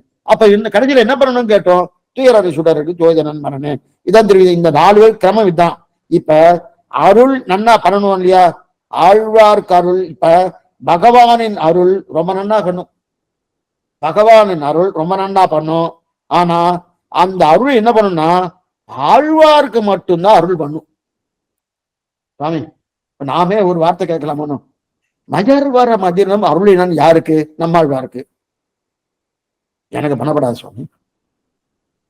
இல்ல ஆழ்வார் ஏதோ பண்ண, ஒண்ணும் பண்ணலையே, அவர் ஒண்ணு பண்ணுங்கன்னு சொல்லிக்காரு. இடையில்லேன் ஒன் அட்டகில்லேன் ஐம்புலன் வெள்ளகில்லேன் கடவனாகி காலந்தோறும் பூப்பறி தேத்தகில்லேன். அப்ப ஆழ்வாருக்கு பண்ணாரு சுவாமி, எனக்கு பண்ண விருக்கப்படாதா, ஒத்தத்திலும் கேட்கலாம், நீங்களும் எல்லாருமே கேட்கலாம், ஆழ்வாருக்கு மட்டும் பண்ணாரா எனக்கு பண்ணப்படாதா அப்படின்னு கேட்கலாமானோ. ஏன் ஏன்னா அவருடைய அனுகிரகம் ஆழ்வாருக்கு மட்டும்தான். அவருடைய அனுகிரகம் யாருக்கு, ஆழ்வாருக்கு மட்டும்தான் பண்ணுவார். எங்களுக்கெல்லாம் பண்ணுவாரா சுவாமி தெரியாது, பண்ணுவாரா பண்ணாதானும் தெரியாது. ஆழ்வாருக்குத்தான் மயர்வரம் மரணம். அப்ப எங்க யாருக்கு ஆழ்வார் அருளினானா, ஆழ்வார் மகா ஞானி, அந்த மகா ஞானிக்கு மட்டும்தான் கண்ணுடைய அனுகிரகம் பெறுவார், பண்ணுவார். எங்களுக்கெல்லாம் அனுகிரகம் யார் சுவாமி, எங்களுக்கு அனுகிரகம் பண்ணினது யாரு, நம்மாழ்வாதனா. அந்த அனுகிரகம் பண்ணது கூட நமக்கு இல்லையே, ஒரு மதுரகவி ஆழ்வாருக்கு பண்ணார் நம்மாழ்வார், ஏதோ நாதமுனிகள் பண்ணியிருக்கார், அவ்வளவுதானே தவிர நம்மாழ்வார் அனுகிரகம் நேரடியாக நமக்கு கிடைச்சதானே, கிடைக்கலையே. அதனால்தான் அருள் கண்டீர் இவ்வுலகினில் மிக்கதே மதுரகவியாளர் தெரிவிக்கிறார். மேல நம்ம கண்ணித்திருத்தான பார்க்க போறோம். என்ன தெரியும், அருள் கண்டீர், ஆழ்வாரின் அருள் உலகத்தை விட பெரியதுன்னாரு. இப்ப ஆழ்வாருடைய அருள் யாருக்கு அனுகிரகித்தார்னா, ஒரு மதுரகவி ஆழ்வாருக்கு அனுகிரகித்தார், அவரும் பரம்பு போயிட்டார். அதன் பிறகு யாருக்கு சரி இருக்கட்டும், நாதமுனிக்கு இருக்கட்டும், என்ன நாதமுனிக்கு அறிவிட்டார். சரி சுவாமி, இப்ப எத்தனை பேருக்கு நம்மாழ்வார தெரியும், ஸ்ரீ வைஷ்ணவ சம்பிரதாயத்துல நம்மாழ்வாருக்கு எத்தனை பேரு தெரியும். இப்ப ஸ்ரீ வைஷ்ணவன் லோகத்துல எடுத்துட்டா எத்தனை பேர் இருப்பா, அநேகமா ஒரு எல்லாத்தையும் சேர்த்தாச்சுன்னா ஒரு 10 லட்சம் பேர் இருக்கும், அது மாதிரிலாம் இருக்காது. அப்படி இது உலகத்திலேயே சொல்றேன், 10 லட்சம் பேர் இருக்கும். அதுல எத்தனை பேருக்கு தெரிஞ்சிடலாம், எத்தனை பேருக்கா சுவாமி, ஒரு 10,000 பேருக்கு தெரிஞ்சா அதிகம். நம்மாழ்வாரை பத்தி எத்தனை பேருக்கு தெரியும், ஒரு 10,000 பேர், அதுக்கு மேல தெரியறதுக்கு வாய்ப்பு ரொம்ப குறைச்சல். ஆனா ராமானுஜர் சொன்ன அப்படி இல்லை, 1 2 இல்ல, ஆசேத்தி இமாசலம் வரையில் ராமானுஜன் தெரியாதவே கிடையாது. இன்னைக்கு ராமானுஜன் அங்கங்க என்னமா கொண்டாடி இருக்கா. சகஸ்தாப்தி எல்லாம் ரொம்ப கொண்டாடி. அவள்கிட்ட போய் நம்மாழ்வார் சொன்னா தெரியுமான்னா தெரியாது. ஏன்னா நம்மாழ்வார் சொன்னா யாருக்கும் தெரியாது. இத்தனைக்கும் இந்த ராமானுஜர் வைபவம் தான் இத்தனை பேருக்கு தெரியுதுன்னு தெரிவிக்கிறார். நம்மாழ்வார் தெரியுமானா தெரியாது. ஏன்னா ஆழ்வார்னாலே மதுரகவி நாதமுனி காட்டினது. ஆனா ராமானுஜர் அப்படி அல்ல. நாதமணிகள் ராமானுஜர் முற்பட்டவர். நாதமணிகள் அவர் என்ன சொல்றான்னா, ஆசிரியர் ஒரு குதிரை குழம்பு இருக்கணும். அந்த குதிரை குழம்பில தண்ணீர் தேங்கினால் குருவி குடித்து போம். அதே வீராணம் ஏரியில் தண்ணீர் தேங்கினால் அனைத்து பேரும் குடிக்கலாமோனோ. வீராணம் ஏரி காட்டுமன்னார் கோயில் வீராணம் குடிக்கலாமானோ. அதே போல குதிரை குழம்புல தண்ணீர் குடிக்குமா போல தேங்கினார் போலதான் நம்மாழ்வாரின் அருள். அப்படின்னா நம்மாழ்வாரின் அருள் ஒரு வரையறைக்கு உட்பட்டது. நம்மாழ்வாரின் ஒரு வரையறைக்கு உட்பட்டது. ஆனா சுவாமி ராமானுஜன் அருள் வீராணம் ஏரில் தேங்கினா எப்படியோ அதை போல நமக்கு பிற்பட்டவர்களாக இருக்கக்கூடிய அத்தனை பேருக்கு ராமானுஜன் அருள். இத சொன்னவர் யாருன்னா நாதமணிகள் சொல்லியிருக்கார். சுவாமி நாதமணிகள் ராமானுஜன் முற்பட்டவராச்சே, அவரு தெரியுமானா விக்கிரகத்தையே அவர் தானே கொடுத்திருக்காரு. பவிஷதாச்சாரிய விக்கிரகத்தை கொடுத்ததே சுவாமி நம்மாழ்வார் நாதமணிகளுக்கு கொடுத்திருக்காருனோ. அதை பார்த்து இந்த வார்த்தை சொல்றாரு, இவருடைய அனுகிரகம் தான் உலக பிரசித்தியாக போறதுன்னு தெரிவிக்கிறார் இல்லையா. சொன்னது நாதமணிகள். அப்ப சின்ன இடத்துல தேங்கினா யாரு குடிப்பா? நாதமுனிகள் என்ன, உய்ய கொண்டார் என்ன, மணக்கால் நம்பி என்ன, ஆரவந்தார் என்ன, பெரிய நம்பிகள். இவருடைய அருள் அதெல்லாம் குழம்புல, அதாவது குதிரையுடைய இடம் இருக்கணும். அந்த குதிரையுடைய ஒரு கால் பட்டுடுத்துனா அது குளமாகுமனோ, ஒரு சின்ன பள்ளமாகுமனோ. அந்த பள்ளத்துல தண்ணியை தேங்கினா என்ன, குருவி குடித்து போகும். அதை போலதான் யாருடைய நாதமுனிகள் உய்ய கொண்டார், மணக்கால் நம்பி, ஆளவந்தார், பெரிய நம்பி, இவருடைய அனுகிரகம். ஆனா இவருடைய சிஷ்யராக இருக்கக்கூடிய ராமானுஜர் அருள் பெரிய வீராணம் ஏரி. அப்படிப்பட்ட வீராணம் ஏரியில தேங்கினார் போல. அது கஷ்டம் இல்லைன்னா இன்னைக்கு ராமானுஜர் அனுகிரகத்தை பெற்றுக் கொள்வதற்கு நாம தயாரா இல்லை. தயாரா இல்லைன்னா அவர் அனுகிரகம் பொய்யத்துக்கு காத்துருக்கார். ஒய்ய ஒரே வழி உடையவர் திருவடி, ஒய்ய ஒரே வழி பிரியவருக்கு ராமானுஜர் அதனால்தான் இந்த ராமானுஜர் மட்டும் தான் 108 பாசுரம் ராமானுஜர். இதே போல 108 பாசுரமா சடகோபருக்கு இருக்கான. சடகோபர் அந்தாதி இருக்கு. ஆனா அதுல ஒவ்வொரு சப்தத்திலையும் இந்த மாதிரி சப்தங்கள் இருக்கானா கிடையாது. இதுலதான் ராமானுஜா இருக்கணும். எதுவும் சொன்னா அப்ப வீராணம் ஏரியில பூர்த்தியா தண்ணி தேங்கிட்டுனா லோகமே சுபக்ஷமா இருக்கணும். அதே போலதான் இவருடைய கருணை. அதெல்லாம் இந்த அல்லலுக்கு நேரே உறைவிடம் நான், நீ வந்தென்னை வைத்தவன் உன் சீரே உயிர்க்குயிராய் அடியேற்கின்று தீத்திக்குவேன் தெரிவிக்கிறார். சரி, அப்ப என்ன சுவாமி அருள்னா என்னது, கிருபைன்னா என்ன? பகவானின் அருள் என்ன பாத்துங்க. பகவானின் அருள் ஆழ்வார் அளவிலே. ஆனா ஆழ்வார் அருள் ராமானுஜர் அளவிலே. ராமானுஜர் அருள் எங்க சுவாமி? நம்ம எல்லாருக்கும். ராமானுஜர் நம்ம எல்லாருக்கும். பகவான் அருளோ ஆழ்வார்ட்ட மட்டும்தான் இருக்கும்.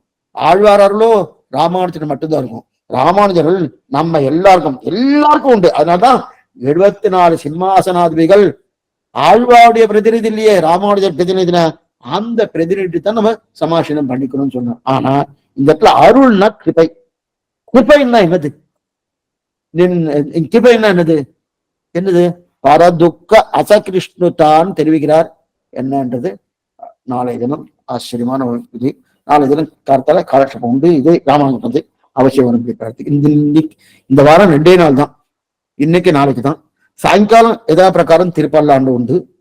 அதே ஒரு நாளை காலத்தால இதே ராமானுஜம் உண்டு. ஆச்சரியமான விஷயம். மேற்கொண்டு நாளை சாயங்காலமும் அதே திருப்பல்லாம் உண்டு. அவசியம் அனுப்பி பிரார்த்திக்கிறேன். இப்ப ஏதாவது சந்தேகம் இருந்தால் அவசியம் கேட்கும்படி பிரார்த்தி. இன்னைக்கு ஆச்சாரியன் என்ன யாரு, நேரே ஆச்சாரியன் என்ன பார்த்திருக்கோம். அநேகமா எல்லாரும் கேட்டிருப்பேன். இது கொஞ்சம் ஞாபகத்துல வச்சுட்டு அதை அனுஷ்டானத்துல கொண்டு வரதுக்கு நீங்க முயற்சி பண்ணுவோம். ஆழ்வாரின் பெருவனார் ஜிய திருலேசனும் ஆச்சாரியன் திருலேசனும் பகவத்தால் திருவடிகளே சரணம். சுவாமி நமஸ்காரம். சுவாமி சொல்லுங்க கிருஷ்ணா. சுவாமி சுவாமி இப்ப பகவானுடைய அருளை விட ஆழ்வாரோட அருள் கண்டிப்பா உயர்ந்தது. அது எந்த ஆச்சாரியருடைய அருள். பட் நம்ம ஏன் இன்னொரு ஒரு ஒரு கட்டம் இதுவா ராமானுஜன் ஏன் போனோம்? அதாவது நம்ம இவரை பிடிச்சாவே நம்மாழ்வாரை பிடிச்சவன் ராமானுஜரை சம்பந்தம் வந்துரும்ல. அப்படி சொல்லி அப்ப எல்லாரோட கிருப்பையும் ஒண்ணுதான்ற மாதிரி சொல்லி பகவான் பிரிக்கிறோம். ஓகே, ஆச்சாரியன்னு யாரை பிடிச்சாலும் அது ராமானுஜருடைய இதுல போய் அந்த சம்பந்தம் கிடைச்சிடும். ராமானுஜ சம்பந்தம் கிடைச்சதால எல்லாருமே உயிர் அடைவோம் அப்படின்ற அந்த ஒரு கான்செப்ட். இப்ப நம்மாழ்வார் அப்புறம் நம்மாழ்வார் அருள், ராமானுஜர் அருள்னு ரெண்டா பிரிக்கிறது வந்து கொஞ்சம் அது எப்படி சுவாமி அது எடுத்துக்கிறது? அது சரி, நீங்க முடிச்சுட்டே இல்லையா? அடியன் சுவாமி. சரி, இப்ப சொல்லிட்டு இருக்கேன், முடிச்சதுக்கு அப்புறம் மறுபடியும் நீங்க பேசுவோம். இப்ப ராமானுஜர் அருள் எதுக்கு சொல்லணும்னு நீங்க கேள்வி கேட்டிருக்காரு. ஏன் நம்மாழ்வார் அருள் சொல்லிக்கலாமே, எல்லாருமே கேளுவோம், சொல்லிக்கலாம். நல்ல கேள்வி இது. ஏன்னா நம்ம என்ன சொல்றோம்? ஆத்யஸ்தன குலபதி மாதா பிதா யுவதயகா ஸ்தனயா விபூதிகி சர்வம் யதேவ நியமேன மதன்மையானாம் ஆத்யஸ்தன குலபதினு சொல்றோமோ, நம் குலத்துக்கு தலைவர். அந்த தலைவரை நான் திருடி பிடிச்சிக்கிறேன், மாறன் அடிபணிந்தவன், அப்படிப்பட்ட அவர் திருடி பட்டிக்கிறேன். அவர் திருடி பட்டியா மாற்றவில்லையா? உண்டு. அப்ப ஏன் அங்கேயோடு நிறுத்திக்கலாமே? ஏன் இவ்வளவு தூரத்துக்கு வரணும்? ராமானு உய்ய ஒரே வழி உடையவர் திருவடி வேண்டாம், உய்ய ஒரே வழி நம்மாழ்வார் திருவடி அப்படின்னு பண்ணியிருக்கலாமே. அப்படின்னா அந்த நம்மாழ்வார் எதை காட்டி கொடுத்தாருன்னு பார்க்கணும். அவர் எதை காட்டி கொடுத்துருக்காரு?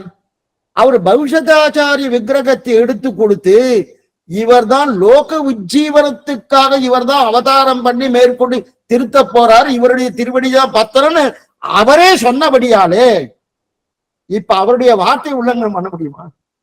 சொன்னது அவரே, வேற யாரும் கிடையாது.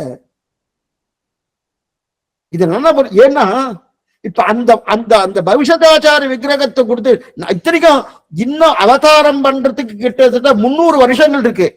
நாதமணிகளுக்கும் சுவாமி ராமானுஜருக்கும் வருஷங்கள் வித்தியாசம் 300 வருஷங்கள். அந்த 300 வருஷங்கள் வித்தியாசம் இருக்க செய்து அப்ப எதுக்காக அவர் இல்லவே சுவாமியே நாதமணியே சொல்லிருக்கலாம், நீரே பாத்துக்கோ அப்படின்னு சொல்லிருக்கலாம்னு சொல்லலையே. விக்கிரகத்தை எடுத்து ஜாகிரதை நித்திய தீவாதனை பண்ணிட்டு ஜாகிரதையா பாத்துக்கோ, இவர் தான் என்னது ஜெகதாச்சாரின்னா பேரை கொடுத்து அவர் தானே கொடுத்திருக்காரு. அப்படி இருக்கச்சு அவர் வார்த்தை இப்போ அவரை தான் பிடிக்கிறோம், அவர் சொன்ன வார்த்தையை பிடிக்கிறோம். அவர் சொன்ன வார்த்தை உய்ய ஒரே வழி உடையவர் திருவடி, அதனால அந்த திருவடி பிடிக்கிறோம். புரியுறதா கிருஷ்ணா? அடியன் சுவாமி. இல்ல எனக்கு பகவான் நம்மாழ்வார் கேள்வி நல்ல கேள்வி. ஏன்னா எல்லாரும் தெரிஞ்சுக்கணுமானோ, ஏன்னா நிறைய பேருக்கு இந்த சந்தேகம் வரும். சில இது தேவலை, நான் பகவானே பிடிக்கிறேன்னு ஏன் ஆழ்வார் கூட வேணாங்க. எனக்கும் அவருக்கும் சம்பந்தம், எனக்கும் பகவானுக்கு சுவாமி இந்த சம்பந்தத்தை அறுக்க முடியாதுன்னு இதை நம்ம ஸ்ரீவத்ச நிறைய பார்த்திருக்கோம். பகவத் சம்பந்தமே போருமே, ஏன் பாகவத சம்பந்தம், ஏன் ஆச்சாரிய சம்பந்தம்னு ஒரு பிரயோஜனமே இல்லை, ஒன்னும் கிடைக்காது, கிட்டக்க கூட போக முடியாது. அவன் கிட்டக்கையா போக முடியுமானா ஆச்சாரிய சம்பந்தம் இல்லைன்னா ஒண்ணுமே இல்லை, எதுவுமே இல்லை.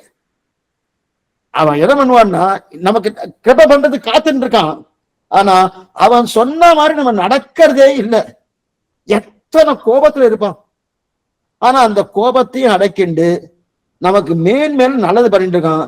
இனி பண்ணா பிரயோஜனம் இல்லை அப்படின்னு சொல்லிட்டுதான் ஆச்சாரியால அவதாரம் பண்ண வச்சு அவ மூலமா வரட்டும் அப்படின்னு தான் காத்துட்டு இருக்கான். அதுதான் நிலை. சுவாமி இப்ப மதுரை பகவானை பிடிச்ச பரதன் அவருடைய சரணாகதி 14 வருஷத்துக்கு அப்புறம் தான் பலிதமாச்சு. அதை விட மதுரை கவி ஆழ்வார் நம்மாழ்வார் திருவடியை பற்றி அவருக்கு மோட்சம் முக்தி கிடைச்சிருது, கொஞ்சம் ஃபாஸ்டா நடக்குது.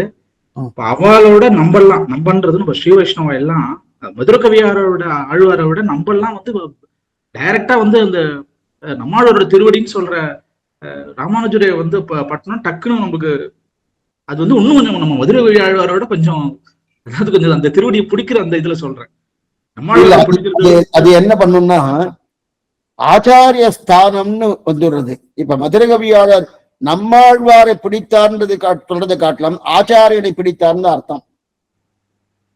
ஆனா புரிஞ்சுங்க, மதுரை கவியாளர் நம்மாழ்வார் திருவடியை பத்தினார் அப்படின்னு நம்ம சொல்றோம், ஆனா சம்பிரதாயத்துல ஆச்சாரியன் திருவடி பத்தினான்னு சொல்றோம். அதே போல நாமும் ஆச்சாரியன் திருவடி பத்தினோம். இப்ப ரெண்டுத்துக்கு வித்தியாசம் இருக்கா? அவரும் ஆச்சாரியன் தான் சொல்லிக்கிறார், நாமும் ஆச்சாரியன் தான் சொல்றோம். ஆச்சாரியன்ல ஜீவாத்மா ஆச்சாரியனுக்குள்ள மாறுபாடு உண்டு. ஆனா ஆச்சாரிய சப்தம் அங்க நம்மாழ்வாருக்கும் பொதுவா இருக்கு. நம்முடைய ஆச்சாரியன் நேரம் நம்ம யார்கிட்ட சமாஷனம் வேண்டுமோ அவரும் ஆச்சாரியன் தானே, அந்த ஆச்சாரிய சபை 2 பேரும் பொதுவா இருக்கு. அதனால இந்த ஆச்சாரனாகட்டும் அந்த ஆச்சாரனாகட்டும் இதுல வித்தியாசம் கிடையாது. ஒரே நேரத்துல பண்ணின உடனே அடுத்த க்ஷணமே மோட்சம். அவருக்கு பண்றச்சு கொஞ்சம் சீக்கிரமா ஆகிடும், இவருக்கு பண்றச்சு கொஞ்சம் லேட் ஆகும், அதெல்லாம் கிடையாது. ஆனா பாகவதால பத்தினம்னா இன்னும் கொஞ்சம் சீக்கிரம் ஆயிடும். இது திருநறையூர் அரையர் அவருடைய சரித்திரத்துல ஸ்ரீவச்சனபூஷல காட்டியிருக்கா. தொட்டியன் திருநாராயணபுரம்னு ஸ்ரீரங்கத்துக்கு பக்கத்துல ஒரு திவிதேசம் இருக்கு. யாரோ சில விஷயங்கள்லாம் அந்த பெருமாளுக்கு விக்கிரக பெருமாளுக்கு தீக்கரை ஆக்கிட்டான், அப்படி பத்தி எரியுது. உடனே அங்க இருக்கக்கூடிய பிள்ளை திருநூறு அரையர் அவர் என்ன பண்ணாரு, ஐயோ பெருமாளுக்கு இந்த மாதிரி ஆயிட்டு இருக்கனே, அப்படியே அந்த தீக்கரைய ஆலிங்கனம் பண்ணிட்டார். அப்படியே ஆலிங்கனம் பண்ணிட்டார். ஆலிங்கனம் பண்ணிட்ட உடனே அவருடைய தர்மபத்திரி இருக்காளோ, பர்த்தா போயிட்டு இருக்காருன்னு சொல்லிட்டு தர்மபத்திரி போய் ஆலிங்கனம் பண்ணிட்டா. தர்மபத்திரி போய் ஆலிங்கனம் பண்ண உடனே குழந்தைகள் 2 பேர் இருக்காளோ, அந்த குழந்தைகளை தாயார் தகப்பனார் போயிட்டு குழந்தைகளை போய் ஆலிங்கனம் பண்ணிட்டா. 4 பேர் மோட்சத்துக்கு போயிட்டா. ஆனா இதுல முதல்ல மோட்சம் வருது குழந்தைகள், அடுத்து மோட்சம் வருது தர்மபத்திரி, கடைசியில தான் மோட்சம் போனார் திருநெல்வேலி திருநூறு அரையர். ஏன்னா ஒரு பாகவதால பிடிச்சா குழந்தைகள், தாயார் பாகவதார், அந்த தாயார் பர்த்தான பாகவதார பிடிச்சு இன்னொரு பாகவதார பிடிச்சிருக்காரு, அதனால அவருக்கு அடுத்தது அவர் பெருமாளை பிடிச்சிருக்கார், அதனால் ஒரு கடைசியில. புரியுறதா? இது புரியுறதா? அரியன் சாமி ரொம்ப சூப்பர், ரொம்ப சூப்பர். அரியன் சாமி, அடியன் சாமி ரொம்ப சந்தோஷம் சாமி. அடியன் திருவடியை சார் ஆச்சாரியன் திருவடியை சேவிச்சுக்கணும் சாமி. அடியன் சுவாமி ஸ்ரீமதி ராமானுஜா நம. அடியன் சுவாமி தேவரை திருவடி சேவிச்சுக்கிற சுவாமி தேவருக்கு பல்லாண்டு ஸ்ரீமதி ராமானுஜா திருவடி சேவிச்சுக்கிற சுவாமி ஸ்ரீமதி ராமானுஜா. அடியன் ஒரு ஒரு சந்தேகம் அடியன். சொல்லுங்கம்மா. இப்போ இத பத்தி இல்ல அடியன், இப்போ பொதுவா கேக்குறேன். பிரபத்தி பண்ணிக்கிறச்சே நமக்கு ஸ்வரூப ஞானம் இருக்குன்னு தானே அடியன் பிரபத்தி பண்ணிக்கிறோம். அதுக்கப்புறம் பெருமாள் கைங்கரியம் தான் நமக்கு வேணும்ன்றது நம்ம கேட்டு நம்ம இது பிரபத்தி ஆச்சாரியன்ட்ட பண்ணிக்கிறோம். இப்போ ஆனா சம்சாரத்துல இப்போ குழந்தைக்கு உடம்பு சரியில்லை, இவாளுக்கு ஏதாவது பெருமாளுக்கு வேண்டலாமா கூடாதா? ஒண்ணு. 2வது அப்படி வேண்டக்கூடாது, உன் கைங்கரியமே குடு அப்படின்னு நம்ம கேட்கலாமா? ஏன்னா நம்ம ஏற்கனவே நான் உன் கைங்கரியத்தை தான் வேண்டேன் அப்படின்ட்டு பிரபத்தி பண்ணிண்டாச்சு. திருப்பி நம்ம அதையே நீ எனக்கு அந்த எண்ணமே கொடுக்காத, உன் கைங்கரியத்தையே குடுன்ற எண்ணம் குடு அப்படின்றத கேட்டா முன்னாடி நம்ம அந்த ஞானம் இல்லாத பண்ணிட்ட மாதிரி ஆகுமா அப்படின்ற ஒரு கொஞ்சம் சந்தேகம். அது கொஞ்சம் நிவர்த்தி பண்ணி வைக்கணும் அடியன். இதுல பிரபக்தி என்பது சரணாகதி பண்றது நமக்கு ஞான காரியம்னு கிடையாது, அது புத்தி விசேஷம் சொல்லியிருக்கு. 8 வயசு குழந்தைக்கு சமாசனம் பண்றோம், அப்ப என்ன ஞானம் இருக்கும் குழந்தைக்கு? அநேகமா ஞானம் 8 வயசு குழந்தைக்கு தான் சமாசனம் பண்ணணும்னு சொல்லியிருக்கு சம்பிரதாயம். அந்த குழந்தைக்கு என்ன ஞாபகம் இருக்கும்? சில குழந்தைகளுக்கெல்லாம் யாரு ஆச்சாரியன்னு கூட ஞாபகம் இருக்காது. வயசுக்கு ஒரு 20-30 வயசு ஆயிடுச்சுன்னு வச்சுக்கேன், அவர் திருநாட்டை அலங்கரிச்சுட்டான்னு வச்சுக்கேன், இந்த குழந்தைக்கு சமாசனம் பண்ணவொன்னு அடுத்த வருஷமா அவர் கிளம்பி போயாச்சுன்னா அது கூட அவருக்கு ஞாபகம் இருக்காது. அப்படி இருக்கிறது அந்த ஞானம் இருக்கும்னா இருக்காது. அப்ப அவர் சொல்லியிருப்பாளே சுவாமி, இந்த மாதிரி சரம ஸ்லோகம் திருமந்திரம் ஜெயானம் சொல்லியிருக்கா, திருப்பி சொல்லலாம். ஆனா ஞானம் இருந்து சொல்றாருன்னா கிடையாது. ஆனா அப்ப ஆச்சாரியன் தான் பிரார்த்திக்கிறார், இந்த குழந்தைக்கு எல்லாம் நீதான் பண்ண வேண்டியது அப்படின்னு சொல்லி பிரார்த்திக்கிறார். இப்ப அதோட அதை முடிஞ்சுட்டு அதுக்கப்புறம் நம்ம பகவான்கிட்ட கைங்கரிய பிரார்த்தனை தான் கேட்கணுமே தவிர என் சரீரத்தை சரி பண்ணி கொடுன்னு கேட்கலாமான்னா இது கேட்டிருக்கா சில பேர். பின்படகராம் பெருமாள்ஜியர்னு சரீரத்தை சரி பண்ணிட்டார், பெரிய அல்லோலப்பட்டது ஸ்ரீரங்கமே. ஆனா ஆச்சாரிய கைங்கரியத்துக்காக அவர் கேட்டிருக்கார். அதே போல நாமும் சரீரம் ஆத்யங்கலு தர்மசாதனம், தர்மசாதனம் பண்றதுக்காக சரீரம் தேவை, அந்த சரீரத்தை சரிப்படுத்திக் கொள், சரி பண்ணணும் என்று பிரார்த்திப்பதை காட்டிலும் கைங்கரியத்தை பிரார்த்தித்தாலே அந்த கைங்கரியத்துக்கு உபகரணமாக இருக்கக்கூடிய சரீரம் அவரே பகவான் நன்னா கொடுத்துருவார். அடியன் புரிஞ்சுது அடியன். வேற எதை கேட்டாலும் அதை கொடுப்பாரு, ஆனா கைங்கரியத்தை கொடுக்க மாட்டார். அடியன் கைங்கரியத்தை கேட்டா கைங்கரியத்தோடு சேர்த்து அதையும் சேர்த்து கொடுத்துருவார். புரியுது.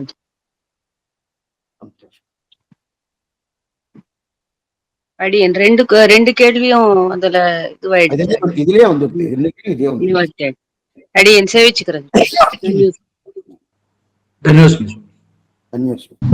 அடியன் சுவாமி ஸ்ரீமதே ராமானுஜாய நமக. அடியன் சுவாமி. அடியன் சுவாமி ஸ்ரீமதே ராமானுஜாய நமக. அடியன் சுவாமி தோடி பாதனை சேவிச்சுக்கிறேன் சுவாமி. ராமானுஜாய. அடியன்